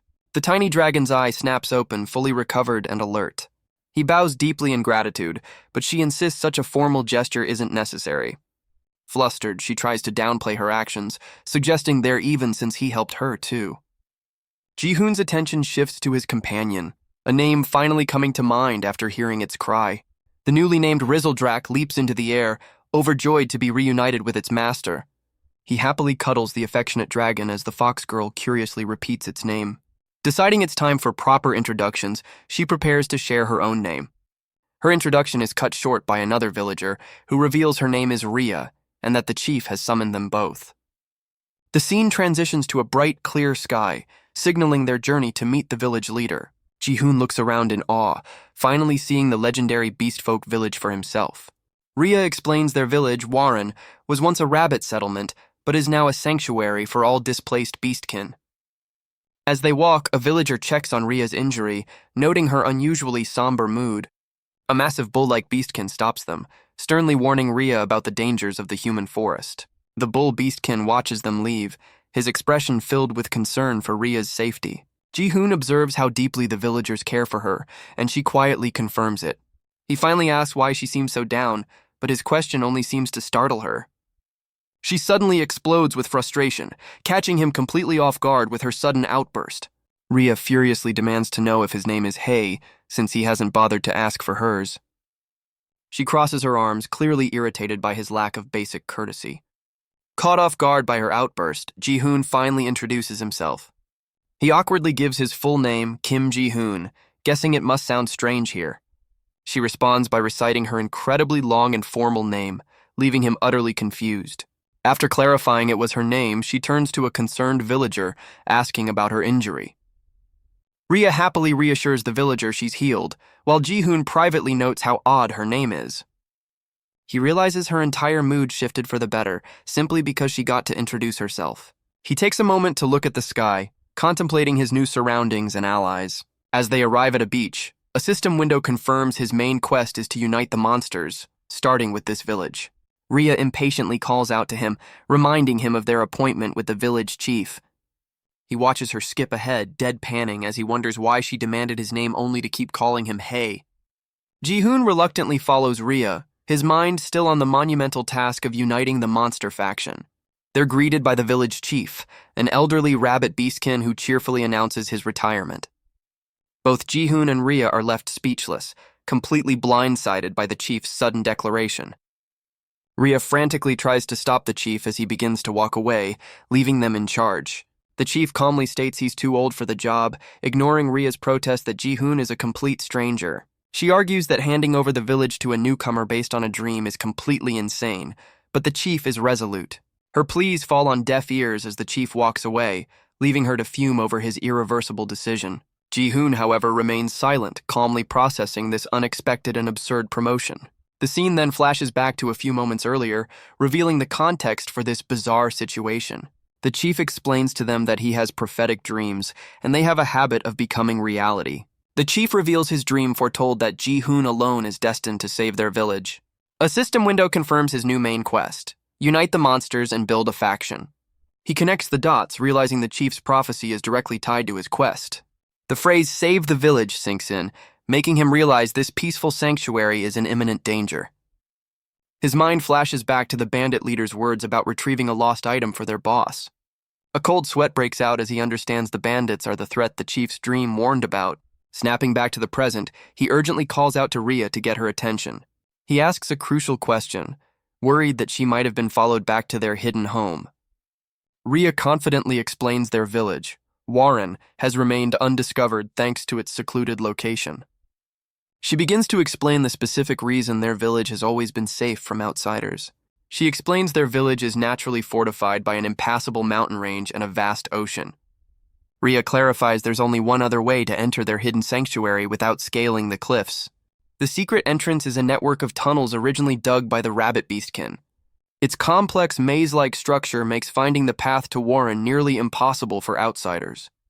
She confidently states she didn't notice anything strange on her way back, but Ji-hoon isn't convinced. His lingering suspicion is confirmed as he spots something alarming on the ground. Fresh bloodstains on the cave floor prove that they were not alone. A surviving bandit lurks in the shadows, a triumphant smirk spreading across his face. From the cave's mouth, the bandit gets a clear view of the hidden beastkin village. He gloats, knowing he successfully tracked them back to their secret home. Ji-hoon's gaze falls on Rhea's bandaged leg, a sense of dread washing over him. His worst fears are confirmed by a fresh splatter of blood on the cave floor. The surviving bandit grins from the shadows, his mission a resounding success. Panic erupts in the village as a lookout spots the human intruder at the entrance. Ji-hoon and Rhea turn in alarm as the cry echoes through Warren, announcing their sanctuary has been breached. The captured bandit sweats nervously as the enraged villagers surround him, their language a terrifying mystery. Ji-hoon calmly explains to the crowd that the intruder simply followed the blood trail from Rhea's wounds. Rhea's face pales with shock, realizing her carelessness has endangered her entire village. She hangs her head in shame, but the bull beastkin quickly absolves her of any blame. He reassures her that now that the spy is caught, they can simply erase the trail and secure their home once more. The villagers rally around Rhea, assuring her that she is not to blame for the intrusion. But Ji-hoon's relief is cut short as he realizes two other bandits are still unaccounted for. The captured bandit scoffs at their concern, promising their entire village will soon go up in flames. He boasts about his crew, a group so infamous that even the kingdom avoids them, led by a boss named Screaming All. The bandit gleefully announces that their leader is already on his way, with an army of over 200 men. Ji-hoon's expression darkens as he tries to place the unusual name. Meanwhile, the two escaped bandits make their way through a dark cave, one supporting the other.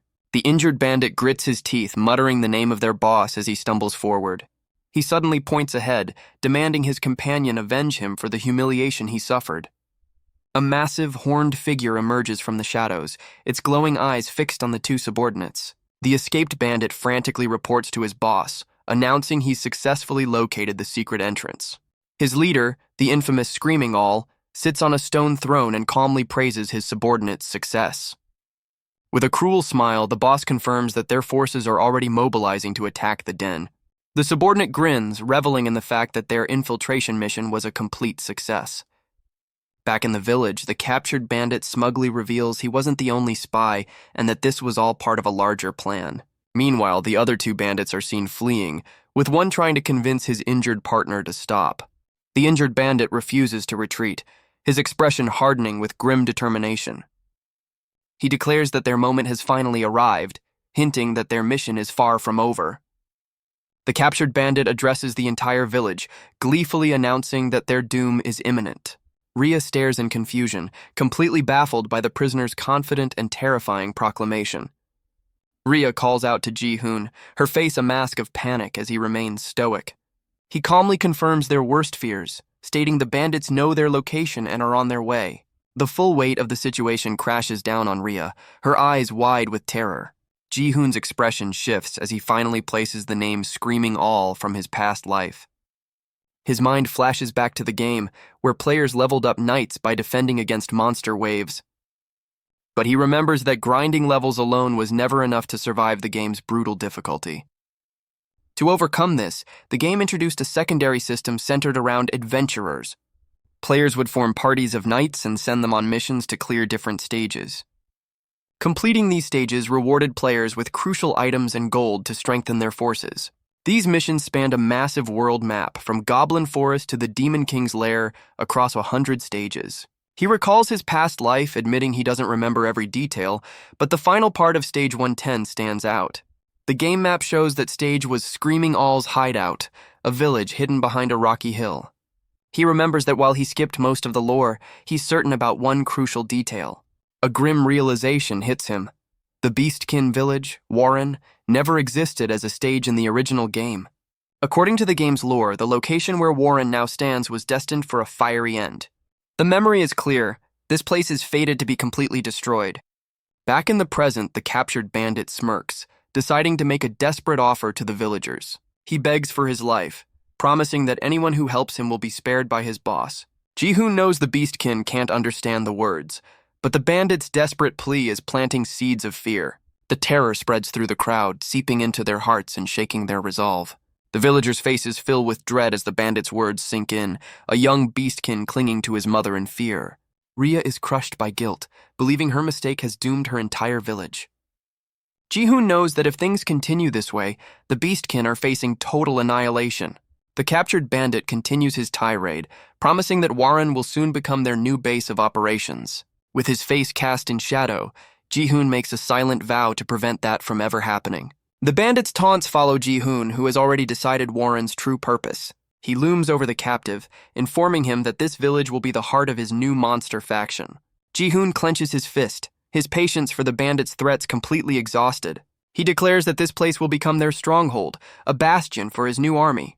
Without another word, he delivers a decisive kick, silencing the bandits' rant for good. The bandit's face contorts in shock as he's sent reeling from the powerful blow. The bull beastkin breaks into a cold sweat, completely stunned by the human's sudden brutality. The rabbit villagers recoil in terror, their faces frozen in a collective gasp of horror. Rhea covers her mouth, her eyes wide with disbelief at Ji-hoon's ruthless display. He stands over the fallen bandit, declaring he's heard enough of their pointless threats. With a hardened expression, he clenches his fist, announcing it's time for them to fight back. The regal beastkin woman steps forward, her face set with determination as she vows to protect Warren at all costs. But the bull beastkin immediately dismisses the idea, calling their plan completely impossible. He gestures around them, explaining they built their village in secret for a very specific reason. He reveals that Warren is a sanctuary for the weak, filled with women and children who have never known battle. Rhea tries to appeal to the old chief's wisdom, but he just laughs at the idea of them being unable to fight. Ignoring all protests, the chief gathers the villagers to make his final official declaration. He formally names a stunned Ji-hoon as the new chief of Warren, sealing the village's fate. Meanwhile, the bandit army marches steadily through the caves, their arrival imminent. The scout who escaped proudly points out the village entrance to his boss, screaming all. The bandit leader surveys the hidden valley, immediately deciding to claim it for himself. With a sinister grin, he declares that this village will become the new headquarters for the Screaming All gang. He gives the order, and his massive army of bandits charges forward, ready for a brutal takeover. Back in the village, the bull beastkin gives Ji-hoon a grim report, estimating the enemy force at around 200. He then reveals their own pathetic fighting strength. Just 3 bull beastkin, including himself, to defend everyone. The bull continues his grim tally, adding 2 unenthusiastic deer beastkin to their meager forces. He then points out 5 nervous-looking sheep beastkin who seem less than ready for a fight. The count concludes with Rhea, the lone Arctic fox, standing as their most experienced warrior. With a grand total of 112 villagers, the bull beastkin questions if they have any hope against a much larger army. Ji-hoon calmly processes the numbers, acknowledging they're facing an enemy nearly double their size. He knows from experience that in a real battle, individual strength and skill matter far more than sheer numbers. His mind flashes back to Rhea's ambush, remembering how she effortlessly dispatched a bandit with a single powerful blow. He visualizes her easily handling 2 opponents, realizing her combat prowess is significant despite the villagers' inexperience. A sudden thought strikes him as he reconsiders the bull's words about them never fighting. He realizes their inexperience might hide a terrifying secret power, imagining them transforming into monstrous forms. He clenches his fist, convinced that if everyone is as strong as Rhea, they can win this fight. To confirm his theory, he asks the bull beastkin, Taur, to rank Rhea's strength within the village. He smiles confidently, certain the game wouldn't throw him an impossible first mission. Taur considers the question carefully as Rhea playfully dangles Rizzledrak in the background. His hopes are instantly crushed when Taur reveals Rhea is actually the strongest warrior in the entire village. Taur clarifies that even if every other villager teamed up against her, it wouldn't make a difference. The bull beastkin confirms that in any scenario, Rhea would be the undisputed victor. The grim truth sinks in for Ji-hoon as his optimistic strategy completely falls apart. He deadpans, realizing this means everyone else in the village is utterly useless in combat. Shifting focus, he confirms with Taur that the bandits will reach the cave entrance by sunset, giving them a few hours to prepare. Rhea questions how he knew the exact timing of the bandits' arrival. He reveals he simply interrogated their captive, though Taur mistakenly gives Rhea the credit. Ji-hoon then brings up the bandits' supposed mission to retrieve a lost item for their boss. Rhea ponders what this item could be, guessing it might be a village heirloom or some hidden resource. She quickly dismisses the idea, stating their village of refugees has nothing humans would want. It dawns on Ji-hoon that the story was just a convenient excuse for an invasion. Taur interrupts his thoughts, asking the new chief for a plan as the villagers await his command. Ji-hoon's expression hardens, his mind already working on a strategy for their defense. He knows from his gaming past that to beat a larger army, individual power is the key. His plan begins to form, centered around Rhea, the village's undisputed strongest fighter. He questions if Rhea is strong enough to take on so many opponents, or if the rest of the villagers are just that weak. He struggles to gauge their true power, wishing he could see their stats like in a game. A sudden realization strikes him as he remembers a crucial detail he'd completely forgotten. He recalls his passive skill, Ruler's Eye, which allows him to view monster and item stats. His excitement turns to panic as he realizes he has no idea how to activate it. He tries to remember the standard command for checking stats in a game. His mind conjures an image of a player coolly opening a status window with a single word. Inspired, he strikes a dramatic pose and shouts the command word himself. His grand gesture is met with an awkward silence as absolutely nothing happens. Mortified, he realizes that just saying the word isn't enough, recalling that other commands work differently. He tries a different command, and a glitchy red window materializes before him. To his surprise, he realizes his second attempt was actually successful. He stares into his inventory, the Abyss slot, which is completely empty as he expected. He deduces the monster faction has its own unique inventory system, dubbed the Abyssal Vault. This triggers a memory, making him realize he forgot something crucial in the chaos of his escape. His mind flashes back to the powerful, glowing red sword he left behind. He remembers leaving it stuck in the rubble of the collapsed kingdom. He mentally kicks himself for not storing the valuable weapon in his inventory when he had the chance. He accepts that retrieving the sword is impossible now, forcing him to abandon the thought. With that regret set aside, he returns to the original problem of figuring out how to view the villager's stats. He mentally runs through the 4 passive skills that have been activated since his arrival. First is Ruler's Eye, the very skill he's struggling to use to view stats. Next is Monster Communication, the ability that started this whole mess. Then there's Likeable Monster, which is supposed to make Beastkin trust him.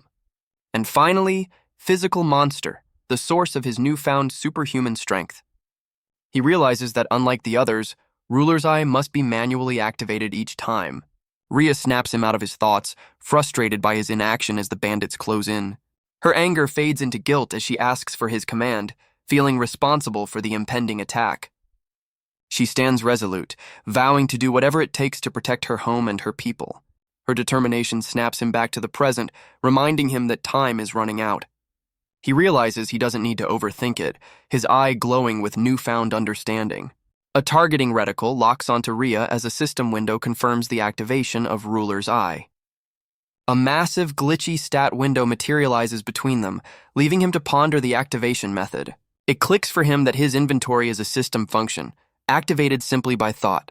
Ruler's Eye, however, is a skill, which means it requires a different kind of command.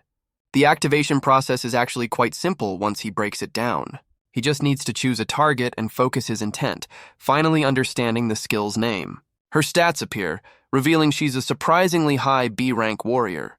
He's pleasantly surprised, realizing her power is on par with an intermediate knight. A detailed breakdown shows her stats are heavily skewed towards attack, and she possesses a transformation skill. Rhea tries to discuss his new responsibilities, but Ji-hoon is completely distracted by her stat window. He notices a mysterious heart icon next to her name, displaying a value of 40. As she pledges her loyalty, his finger seems to press down on the strange icon. He watches in confusion as the number suddenly drops to 35, wondering what it signifies. His hand moves on its own, poking her directly on the nose and earning an immediate glare. He panics, trying to explain it was an accident, but Rhea is already questioning his fitness to lead. Her frustration finally boils over as she completely rejects the idea of him being their chief. She unleashes a powerful slap, sending him flying with the sheer force of her outrage. Unfazed, Ji-hoon gets back to his feet and calmly orders Tor to gather all the villagers. He turns back with fresh claw marks on his face, awkwardly trying to pretend that everything is perfectly fine. Ji-hoon begins the tedious process of assessing every single villager's combat potential. After a long wait, a nervous sheep beastkin announces he's the final one to be checked. The mental strain of using Ruler's Eye repeatedly leaves Ji-hoon completely exhausted. He confirms the village has 114 residents, but his gaze falls on their most powerful asset. Activating his skill one last time, he focuses on the sleeping Rizzledrak. The dragon's S-rank stats reveal it's a glass cannon, with abysmal physical attack but immense magic power. He analyzes its devastating dragon breath, noting its massive MP cost and slow recovery rate. With a grim expression, he realizes their ultimate weapon is on a 2-day cooldown and can't be used. He reviews their remaining top fighters, the B-rank Rhea and the surprisingly sturdy C-rank Tor. The rest of the villagers are revealed to be E rank, finally explaining why Rhea is considered untouchably strong. He compares their ranks to kingdom knights, realizing E rank is so low it's practically a non-combatant class. His game knowledge reveals the bandits' hideout was a C rank stage, meaning their average fighter is far stronger than his villagers. With all the data gathered, Ji-hoon now has a crystal clear picture of their desperate situation. In terms of numbers, they're already at a massive disadvantage, outnumbered nearly 2-1. When it comes to quality and equipment, his army of frightened villagers is completely outclassed by the battle-hardened bandits. He clenches his fist, concluding that based on the stats alone, defending Warren is an impossible task. But a spark of defiance lights in his eyes as he reminds himself this isn't a game with fixed outcomes. He knows reality has variables that can't be measured by stats, factors he can exploit to his advantage. Looking toward the cave entrance, he resolves to create his own opportunities and change their grim fate. Turning to Rhea and Tor, Ji-hoon prepares to unveil the strategy he's devised to save them all. A massive army of bandits marches through the forest, their sheer numbers a terrifying sight. The bandits' expressions are grim and confident, a clear sign of their battle-hardened nature. From the bushes, 2 rabbit beastkin scouts watch in horror as the enemy approaches. Panic sets in as one scout urges the other to race back and warn the village chief. Their worst fears are confirmed. The bandits are just moments away from the cave entrance. Before they can react, one of the scouts is brutally struck down in a surprise attack. The remaining scout cries out in terror, her eyes wide with shock and grief. A menacing bandit emerges from the shadows, confirming he knew they were watching all along. The surviving scout is quickly overpowered, her face splattered with blood as she's captured. Despite her capture and injuries, her expression hardens into one of pure, unyielding defiance.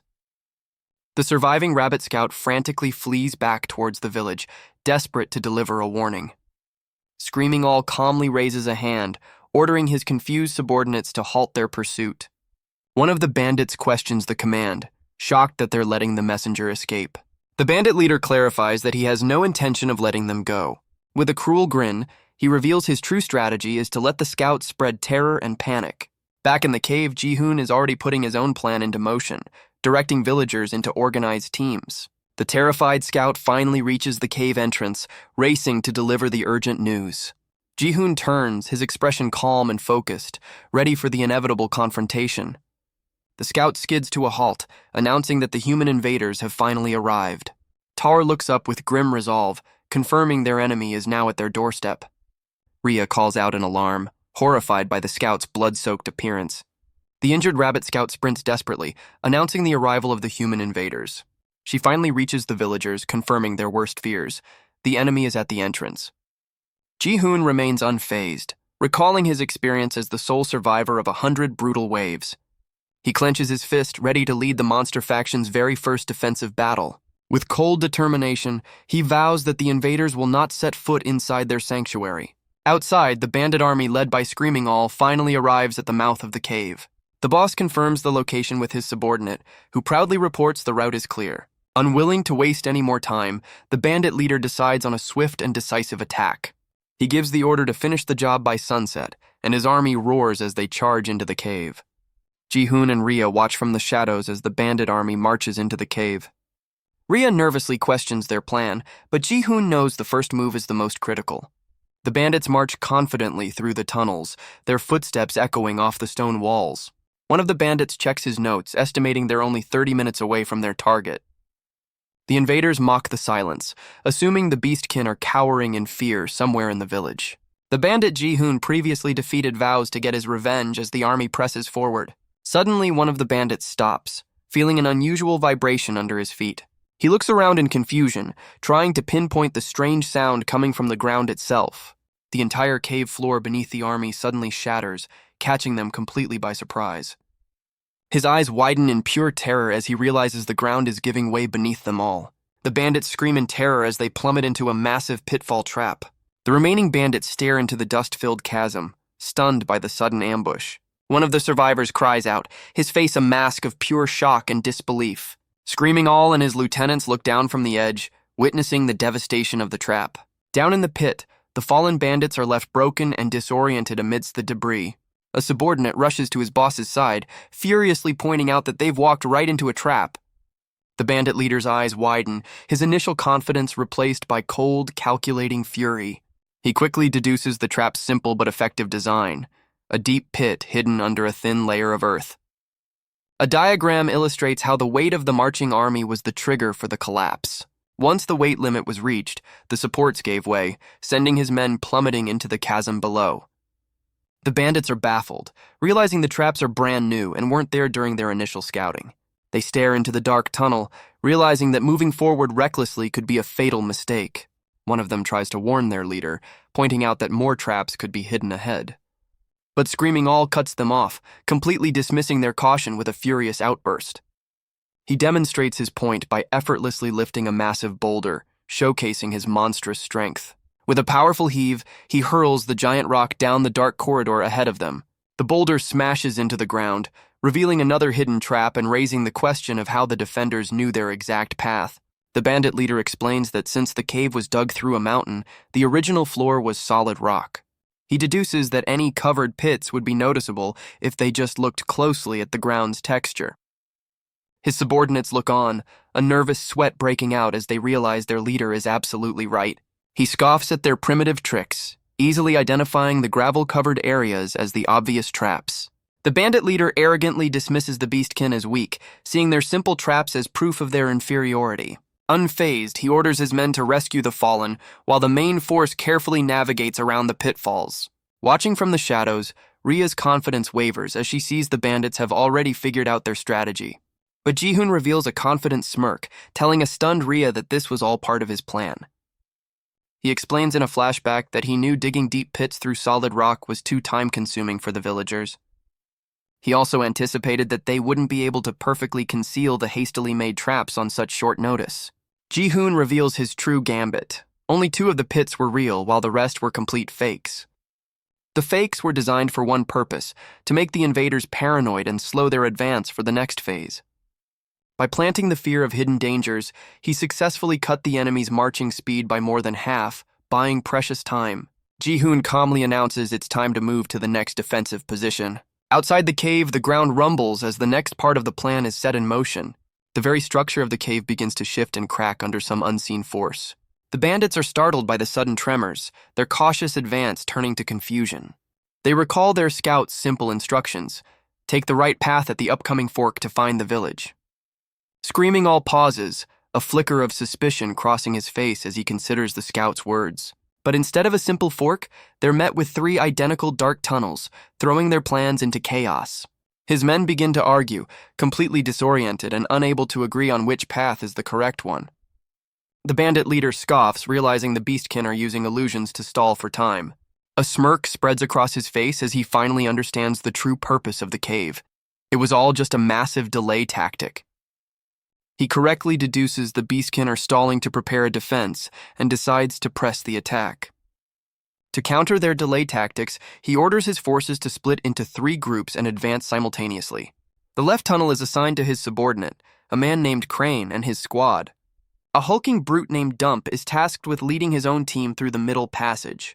Screaming All confidently takes the right path for himself, believing it to be the correct route. Crane's group quickly runs into trouble, finding their path blocked by a cave-in and a fallen comrade. He curses their luck, realizing they've been led into a dead end. In another tunnel, Dump's group sees a promising light ahead, believing they've found the way out. The muscular subordinate rallies his men, certain they're about to reach the village and ready for a fight. Screaming All's group also spots an exit, confirming his suspicion that he chose the right path. Screaming All smirks, convinced his intuition led him down the only correct path. He gives his men a simple, brutal command: show no mercy and eliminate everyone. With a roar, his forces charge out of the cave, expecting to find the village. At the same time, Dump's group bursts out of their tunnel, equally ready for a fight. But Screaming All's confidence vanishes, replaced by utter confusion at what he sees. Dump's team finds themselves not in a village, but in the middle of a dense forest. It's revealed the 2 tunnels were a brilliant misdirection, leading to separate exits on the same cliff face. Dump's group spots the village far in the distance, realizing they've been completely outplayed. He orders a messenger to run back and inform the other groups of the deception. But before the messenger can leave, another bandit points towards the field, spotting something unexpected. The bandits are greeted by the sight of their captured comrade, tied helplessly to a tree. Screaming All's group emerges from their tunnel, enraged to find their man used as a trophy. The captured bandit is too terrified to answer, his eyes wide with fear as his allies question him. Dump takes a head count, realizing with dawning horror just how many men they've already lost. The lone messenger sprints back into the cave, desperate to warn the others about the deception. He stops dead in his tracks, sensing an ambush just a moment too late. Rhea intercepts him with a devastating ground slam, unleashing a powerful shockwave. The messenger is instantly neutralized, his mission to warn the others ending in failure. Ji-hoon and Rhea stand ready, knowing they must protect the advantage their traps have created. His strategy is revealed, using fake traps and altered terrain to sow chaos and whittle down the enemy's numbers. He reveals the crude traps were a psychological ploy to make the enemy underestimate them and split up. The bandit lieutenant questions his boss's order, thinking it's overkill to split their forces against only 60 foes. But Ji-hoon's plan is all about turning their greatest weakness into a weapon.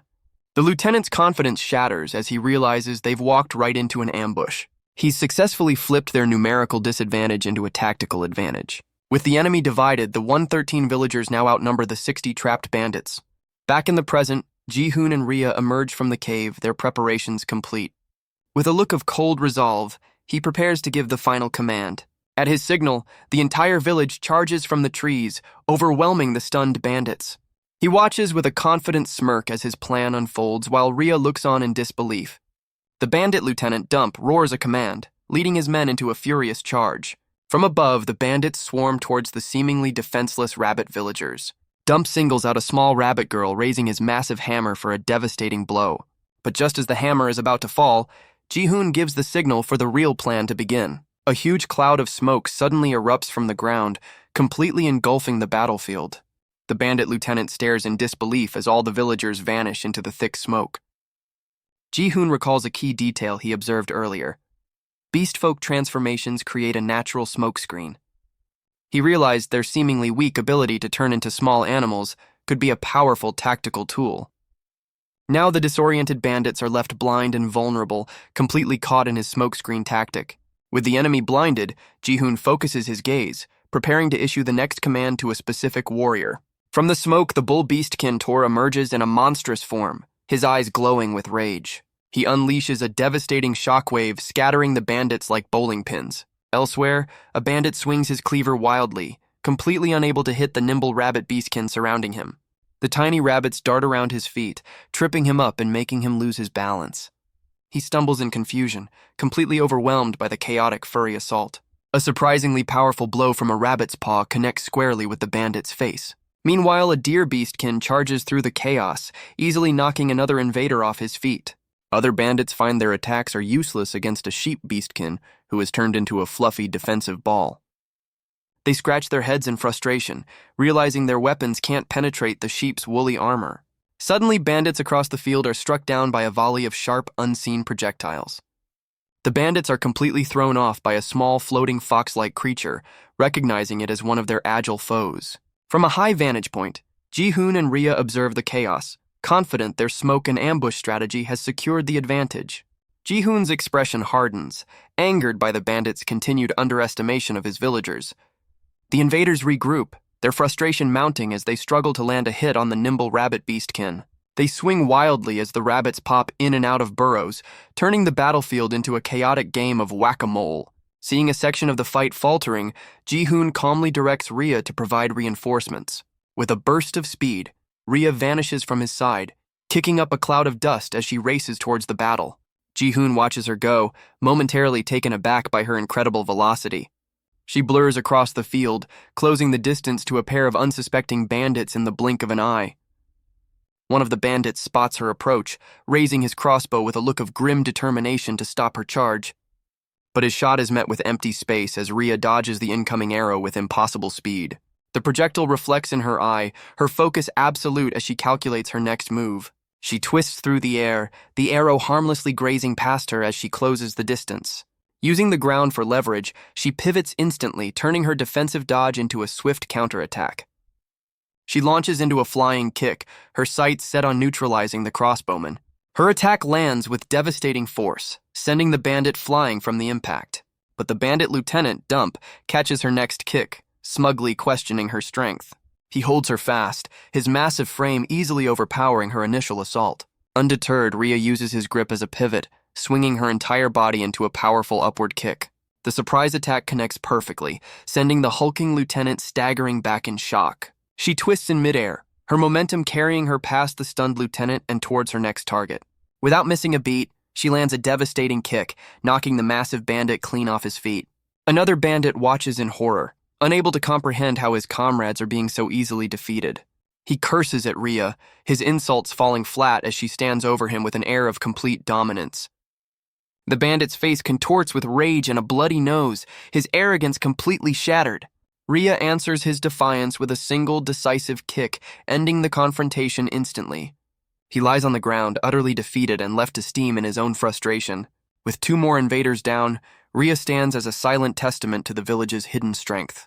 Her eyes glow with cold fury as she issues a silent, powerful warning to any who would dare underestimate them. Meanwhile, the lieutenant finds himself swarmed by a chaotic flurry of rabbits and sheep, completely unable to fight back.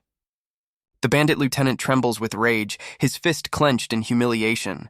Gritting his teeth, he decides to finally unleash one of his special skills. His body begins to contort and grow, steam rising as he activates his power. Ji-hoon watches in surprise, recalling a specific rule from his old game. He remembers that in night defense, only units of C rank or higher could use active skills. A stat window confirms Dump is a C rank fighter with a strength enhancement skill, boosting his power by 50%. The rabbit beastkin stare up in terror as the now giant lieutenant mocks their weakness. He glares down at the villagers, calling them pathetic weaklings as he prepares to strike. But before he can move, a massive hand grips his shoulder, stopping him in his tracks. Dump turns in shock to find the bull beastkin Tor, towering over him in a monstrous new form.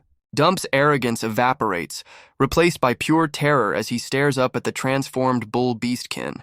From his vantage point, Ji-hoon witnesses a massive impact that sends a shockwave across the battlefield. He watches in stunned silence, realizing Tor's true power far exceeds his C-rank stats. Meanwhile, back in the blocked tunnel, the third bandit group waits in tense silence. Their leader, Crane, grows increasingly impatient, questioning the long delay. The rest of his men murmur anxiously, wondering why no messengers have returned. Fed up with waiting, Crane decides to ignore his orders and take matters into his own hands. He rallies his troops, ordering them to find and reinforce Dump's squad. The scene cuts to the aftermath of the battle, confirming all 60 bandits have been successfully captured. Ji-hoon surveys the field of immobilized prisoners, confident that no one will escape to warn the others. Ji-hoon gets a grim casualty report from Tor after their first victory. He realizes that even with a 2-to-1 advantage, their victory was incredibly costly. Over half of his fighters are now out of commission, but the first phase of his plan was a success. His expression hardens, knowing the real battle has yet to begin. The remaining bandit forces still in the cave far outnumber his remaining villagers. He decides that to win, they need to go beyond simple numbers and upgrade their power. He calls Tar over, ready to give his next command as the newly appointed chief. Ji-hoon orders the distribution of all the weapons looted from the captured bandits. The villagers quickly arm themselves with the human-made swords, shields, and maces. Tor claims the most powerful weapon for himself, the massive hammer of the defeated lieutenant. The villagers stand ready, now a makeshift army equipped with the bandits' own gear. Ji-hoon's eye glows with purple energy as he activates his special ability. A system window confirms the use of Ruler's Eye to assess his newly armed forces. The stats reveal a massive power boost, with their attack power nearly doubling thanks to the new weapons. He smiles, realizing this simple upgrade has exceeded all his expectations for their fighting potential.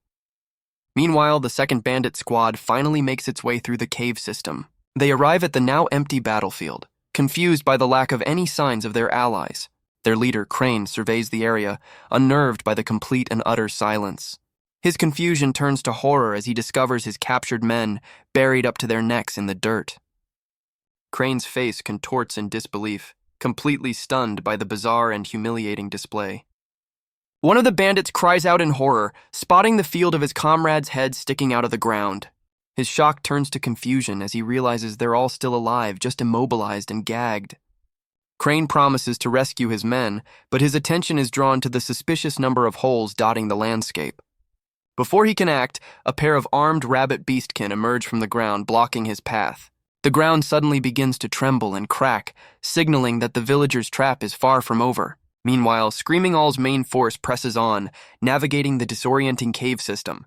The bandit leader grows frustrated, admitting that without a guide, they're completely lost in the tunnels. A subordinate tries to reassure him, pointing to a passage ahead that he believes is the correct route. Their leader steps forward, only to find the path splits into 3 identical tunnels, adding to their confusion.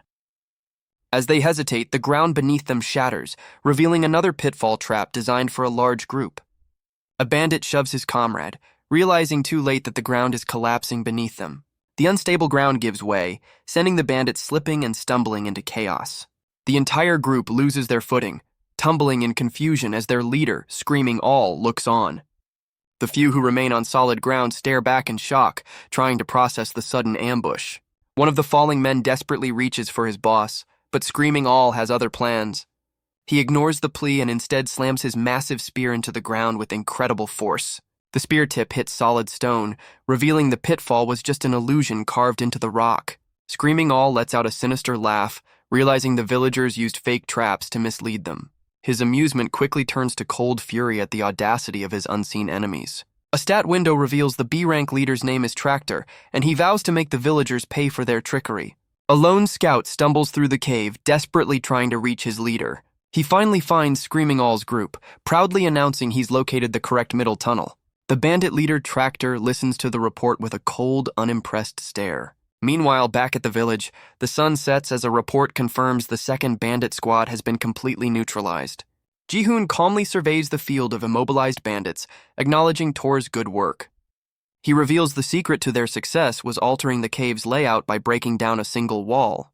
This simple act of demolition created a shortcut, giving them just enough time to set up their ambush. With 2 enemy squads down, Ji-hoon knows they just need to survive one final assault. One of the captured bandits struggles against his restraints, his muffled protest filled with rage. He glares up at Ji-hoon, certain that once their boss arrives, this small victory will mean nothing. The captured bandit insists their boss, Screaming All, operates on a completely different level of power. Rhea has heard enough, delivering a swift kick that silences the prisoner's defiant rant.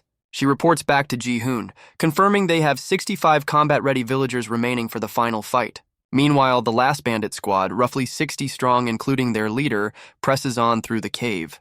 Although his forces are exhausted from the previous 2 battles, Ji-hoon sees an unexpected advantage. His glowing eye reveals a crucial change that confirms his strategy is working perfectly. The villagers have all leveled up from the fighting, gaining valuable combat experience and new strength. With a confident smirk, Ji-hoon declares his newly empowered army is ready for the final confrontation. In a moment of levity, he comically struggles with the weight of his new sword. The heavy thud of a boot signals the arrival of the final enemy force at the village entrance. Rhea announces the final wave of invaders has arrived, her expression tense. The bandit leader Tractor steps out of the cave, his remaining forces right behind him. One of the buried bandits frantically tries to warn his boss about the situation. Tractor looks upon his defeated men with utter contempt, unimpressed by their failure. He directs his attention to Ji-hoon, questioning if this was all part of his plan. Ji-hoon calmly corrects him, preferring to call it a well-thought-out strategy. The bandit leader smirks, amused by the humans' surprising audacity. He dismisses their 2 previous wins, confidently stating there won't be a third. Ji-hoon tightens his grip on his sword, prepared to prove him wrong. But instead of an immediate attack, the bandit leader decides to propose a deal. The bandit leader corrects himself, his expression hardening as he clarifies his true intentions. He reveals his offer isn't a negotiation, but a direct and brutal threat. To prove his point, he holds a sword to the throat of a captured bandit, demanding the villagers disarm. He gives Ji-hoon a grim ultimatum: surrender their weapons or watch one of the captives perish. The bandit leader waits in silence, his cold gaze fixed on Ji-hoon for a response. The terrified captive cries out, a classic hostage situation that Ji-hoon recognizes as a cheap villain tactic. Despite the cliché, Ji-hoon knows he can't risk a life and must take the threat seriously. In a surprising move, Ji-hoon lets his sword fall to the ground, signaling his surrender. He looks up in disbelief, seemingly shocked by his own decision to give in so easily. The remaining bandits grin menacingly, savoring their apparent victory over the village chief. Ji-hoon senses a sudden ominous shift in the bandits' demeanor. The bandit leader slams his hand to the ground, vowing to make them all suffer. Ji-hoon's eyes widen in horror as he recognizes the leader's true power. He realizes the bandit leader is activating a powerful area of effect buff for his entire army. A system window confirms his fears, revealing the skill Screaming Drill boosts all enemy stats by 25%. Tor and Rhea instinctively feel the surge of power, their expressions hardening with concern. Ji-hoon grits his teeth, knowing the enemy's combat strength has just massively increased. With their eyes glowing purple, the empowered bandits prepare to unleash a brutal assault. The bandit leader gives the final command, sending his supercharged army charging forward. The villagers brace for impact as the powered-up bandits descend upon them, kicking off the final battle. The empowered bandits crash into the villagers' front line, their enhanced strength immediately felt. A lone rabbit warrior bravely confronts a massive bandit, the size difference staggering. The bandit effortlessly deflects the attack, sending the rabbit villager reeling from the impact. In a display of pure cruelty, a bandit uses one of the small transformed rabbits as a weapon against the warrior. The rabbit warrior collapses, clutching his injured arm, completely outmatched by the bandit's boosted power. The bandit leader's subordinate mocks the fallen warrior, his crazed expression showing he's just getting started. The other rabbit villagers are paralyzed with fear, their courage completely broken by the brutal display. The battle turns into a one-sided rout as the bandits easily overpower the terrified villagers. But Tor erupts with incredible power, sending a bandit soaring through the air with a single swing of his hammer. The bandits react to his show of force, attempting to ensnare the formidable bull beastkin with whips. Tor finds himself ensnared, the ropes digging into his skin as the bandits pull with all their might. The bandits coordinate their efforts, using their combined weight to immobilize the powerful beastkin. Despite his immense strength, Tor is slowly dragged to his knees, unable to break free from their hold. Seeing their strongest defender neutralized, the rest of the bandits surge forward to land the final blow. Trapped and surrounded, Tor glares defiantly as a bandit leader gloats over his impending victory. Other bandits resort to fiery projectiles, targeting the small sheep beastkin who are now engulfed in flames. Meanwhile, crossbowmen take aim at two small, flying creatures, trying to shoot them out of the sky. Ji-hoon assesses the grim situation, realizing that even with their upgrades, his villagers are being overwhelmed. His gaze darts across the battlefield, desperately searching for his ace warrior, Rhea. Just in time, Rhea reappears in a flash, delivering a devastating kick that sends a bandit flying. She lands in a battle-ready stance, bracing for the next onslaught. The bandits close in, laughing as they surround her, confident in their superior numbers. Biting her thumb, Rhea glares back, her exhaustion showing but her fighting spirit unbroken. Ji-hoon watches with growing concern, realizing even his ace warrior is at her limit. Suddenly, a rabbit beastkin shoves him aside, taking a blow that was meant for him. The force of the impact sends the villager flying, crashing hard against a nearby tree. Lying defeated, the rabbit beastkin uses her last bit of strength to issue a warning. Ji-hoon grips his sword, understanding that at this rate they will lose the battle. His expression hardens with resolve as he identifies the only path to victory. He realizes they must ignore the grunts and focus all their efforts on taking down the enemy leader. With his forces crumbling, Ji-hoon focuses his attention on the captured Tor. The bull beastkin grits his teeth, his eyes burning with defiance as he awaits his chief's command. Ji-hoon's gaze hardens, his mind racing as he communicates his final, desperate gambit. A flashback reveals he had already confirmed Tor's limits, knowing he had one last 3-minute transformation available. He had instructed Tor that this final power-up would be their trump card. Ji-hoon's order was simple: endure the attacks and wait for his signal. Back in the present, a bandit leader orders his men to finish the restrained beastkin. The bandits swarm the helpless Tor, raising their weapons for a coordinated final strike. Their blades rain down, creating a massive impact that seems to seal Tor's fate. But Tor unleashes a powerful roar, activating his awakening skill and sending his attackers flying. Ji-hoon signals the charge, sprinting alongside the newly empowered Tor. He grips his sword, knowing they have a 3-minute window to defeat the enemy leader. The duo carves a path through the grunts, their sights locked on their single target. The bandit leader Tractor smirks confidently, beckoning them to try their luck.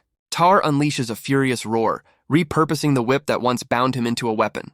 His eyes glow with pure rage as he channels all his strength into a single decisive move. He snags a nearby bandit with the whip, launching the man like a projectile straight at the boss. Tractor effortlessly catches the human missile with one hand, completely unimpressed by the display. Undeterred, Tor closes the distance and throws a devastating punch with all his might. The blow lands with incredible force, kicking up a massive cloud of dust from the impact. Tractor scoffs, completely unfazed by the punch and mocking Tar's apparent lack of substance. He effortlessly stops the massive fist with one hand, a smug grin spreading across his face.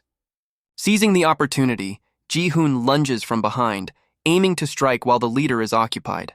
But the bandit leader's smirk only widens, revealing he was aware of the pincer attack all along. He casually tosses the massive bull beastkin aside, turning his full attention to the airborne Ji-hoon. Ji-hoon's confidence shatters as he realizes his perfectly timed ambush was seen coming a mile away. Tor crashes violently into the ground, the impact sending dust and debris flying. Tractor immediately follows up, pinning the dazed beastkin to the ground with a single powerful stomp. With Tor neutralized, the bandit leader launches himself into a spinning attack aimed directly at Ji-hoon. Ji-hoon is sent sprawling, his sword knocked from his grasp as he struggles to process the overwhelming difference in power. Tractor smirks, savoring the complete and utter despair of his opponents. He leaps into the air, preparing to deliver a final crushing blow to the fallen Ji-hoon. But Rhea intercepts, single-handedly holding back the bandit onslaught to protect her chief. Ji-hoon hits the ground hard, the force of the impact leaving him gasping for air. Rhea glances back, her eyes wide with concern as she sees him struggling. Despite the pain, Ji-hoon's expression hardens, a cold fury replacing his shock. He recalls assessing his own stats after checking the villagers, remembering a crucial detail. A flashback confirms his own combat power is actually far greater than both Rhea's and Tor's. With newfound resolve, he pushes himself back to his feet, ready to rejoin the fight. He realizes he's been holding back, but now he has no choice but to unleash his full power against the humans. He recalls the passive skill Physical Monster, the source of his superhuman strength. With his eyes glowing red, he decides to bet everything on this one last hope. A system window reveals a hidden effect of his power when fighting humans. The bandit leader's smug expression vanishes, replaced by sudden, wide-eyed shock. The skill grants him a staggering 200% increase to all his stats. Ji-hoon unleashes a single devastating blow, channeling all of his newfound power into the attack. Rhea can only stare in utter disbelief, witnessing a level of strength she never knew he possessed. Even the mighty Tar looks on in stunned silence from the ground, completely floored by the display. His fist connects with incredible force, sending the bandit leader flying backward from the sheer impact. Ji-hoon looks on, hearing a sickening sound that confirms the devastating finality of his strike. The bandit leader digs his heel into the ground, halting his backward momentum with a powerful stomp. Ji-hoon stands his ground, reminding the leader that he was warned about their strength. Tractor grins through a bloody mouth, retorting that their winning streak is officially over. He effortlessly lifts Ji-hoon by the collar, while his own men question how anyone could possibly defeat him. Enraged, Ji-hoon unleashes another desperate punch, channeling all his remaining power into the strike.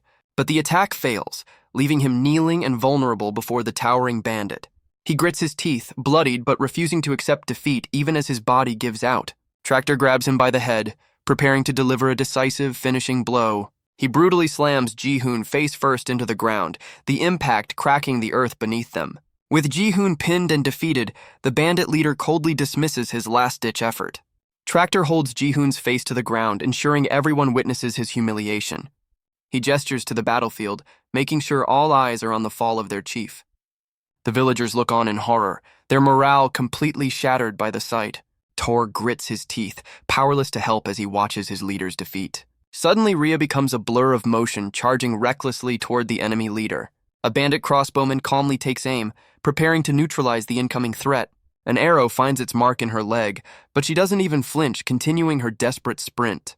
Her expression is one of pure, unyielding fury as she closes the distance. From the dirt, Ji-hoon's eye widens as he witnesses her impossible charge. Tractor's focus shifts, surprised by the ferocity of the lone warrior rushing toward him. As the sun finally sets, the sky darkens, signaling the end of a long and brutal day. The bandit leader smirks, noting that with the day's end, any hope for the villagers is officially gone. He bellows a final command to his men, who are easily overpowering the last of the defenders. With absolute confidence, he declares that the war for this territory is finally over. A cruel grin spreads across his face as he gives his most devastating order yet. Pinning Ji-hoon to the ground, he forces him to watch as he commands his men to burn everything. Flaming torches arc through the air, raining down upon the defenseless village below. The thatched roofs of the villagers' homes instantly ignite, the flames spreading rapidly. Their precious food stores and supplies are also set ablaze, ensuring nothing will remain. Ji-hoon's eyes widen in pure horror, his spirit shattering as he witnesses their home turn to ash. The village is consumed by a raging inferno, the flames lighting up the darkening sky. Panic erupts among the villagers, their cries of terror echoing through the burning settlement. The beastkin scatter in a desperate attempt to escape the blaze that engulfs their homes. The bandits revel in the destruction, gleefully tossing more torches to feed the flames. Two villagers watch from a distance, their hope turning to ash as they realize it's all over. The bandit leader lectures the defeated Ji-hoon, mocking his naive understanding of real war. Ji-hoon's face is a mask of horror as he's forced to accept the brutal reality that the loser forfeits everything. To add to the cruelty, the invaders begin tormenting the captured children of the village. They specifically target Tor, making him watch as they threaten his family right before his eyes. The bandit leader's lesson continues, showing the wounded and fallen villagers as proof of his absolute victory. The bandit leader spells out the cost of defeat, starting with the loss of their home. Ji-hoon grits his teeth, his face a mask of bloody fury as he's forced to watch. Tractor lifts him by the throat, smugly declaring that Ji-hoon will lose his life as well. A wounded Rhea watches helplessly, her spirit breaking as she sees her chief defeated. Ji-hoon's hands reach out weakly, a final desperate gesture from a man who has lost everything. The bandit leader mocks his defiance, declaring the battle is officially over. But even in defeat, Ji-hoon's eyes burn with an unbreakable will, refusing to accept this outcome. His mind flashes back to a happier time, recalling his mother bringing home a small cat-like creature. He clings to this memory, a moment of peace he's desperate to return to. Suddenly, a system message reveals a terrifying truth. The monster's ultimate goal is the total destruction of humanity. His mind screams with defiance, vowing to see his goal through to the very end. Despite the pain, he grits his teeth, refusing to ever surrender. His silent vow echoes across the battlefield, a final act of defiance against his captor. The rabbit villagers watch in stunned silence, their hope rekindled by their leader's spirit. Tower looks on with grim concern, witnessing the unwavering will of his chief. Rhea's eyes are fixed on Ji-hoon, her expression a mixture of awe and desperation. The bandit leader just scoffs, completely unimpressed by the empty display of courage. He slowly draws a dagger, deciding Ji-hoon's part in this story is over. The blade moves towards Ji-hoon's throat, signaling the end of his resistance. The full moon hangs in the sky, a silent witness to the tragic end of the village's struggle. The full moon is reflected in an unwavering eye, signaling a sudden shift in the battle. Just as the blade is about to fall, a clawed hand intercepts the bandit leader's arm. In a flash of movement, both the leader and Rhea are sent tumbling to the ground. A bloodied hand reaches out, a testament to the ferocity of the sudden clash. The bandit leader stares in utter disbelief, completely caught off guard by the unexpected intervention. His eyes fall upon a transformed hand, its claws dripping from the recent encounter.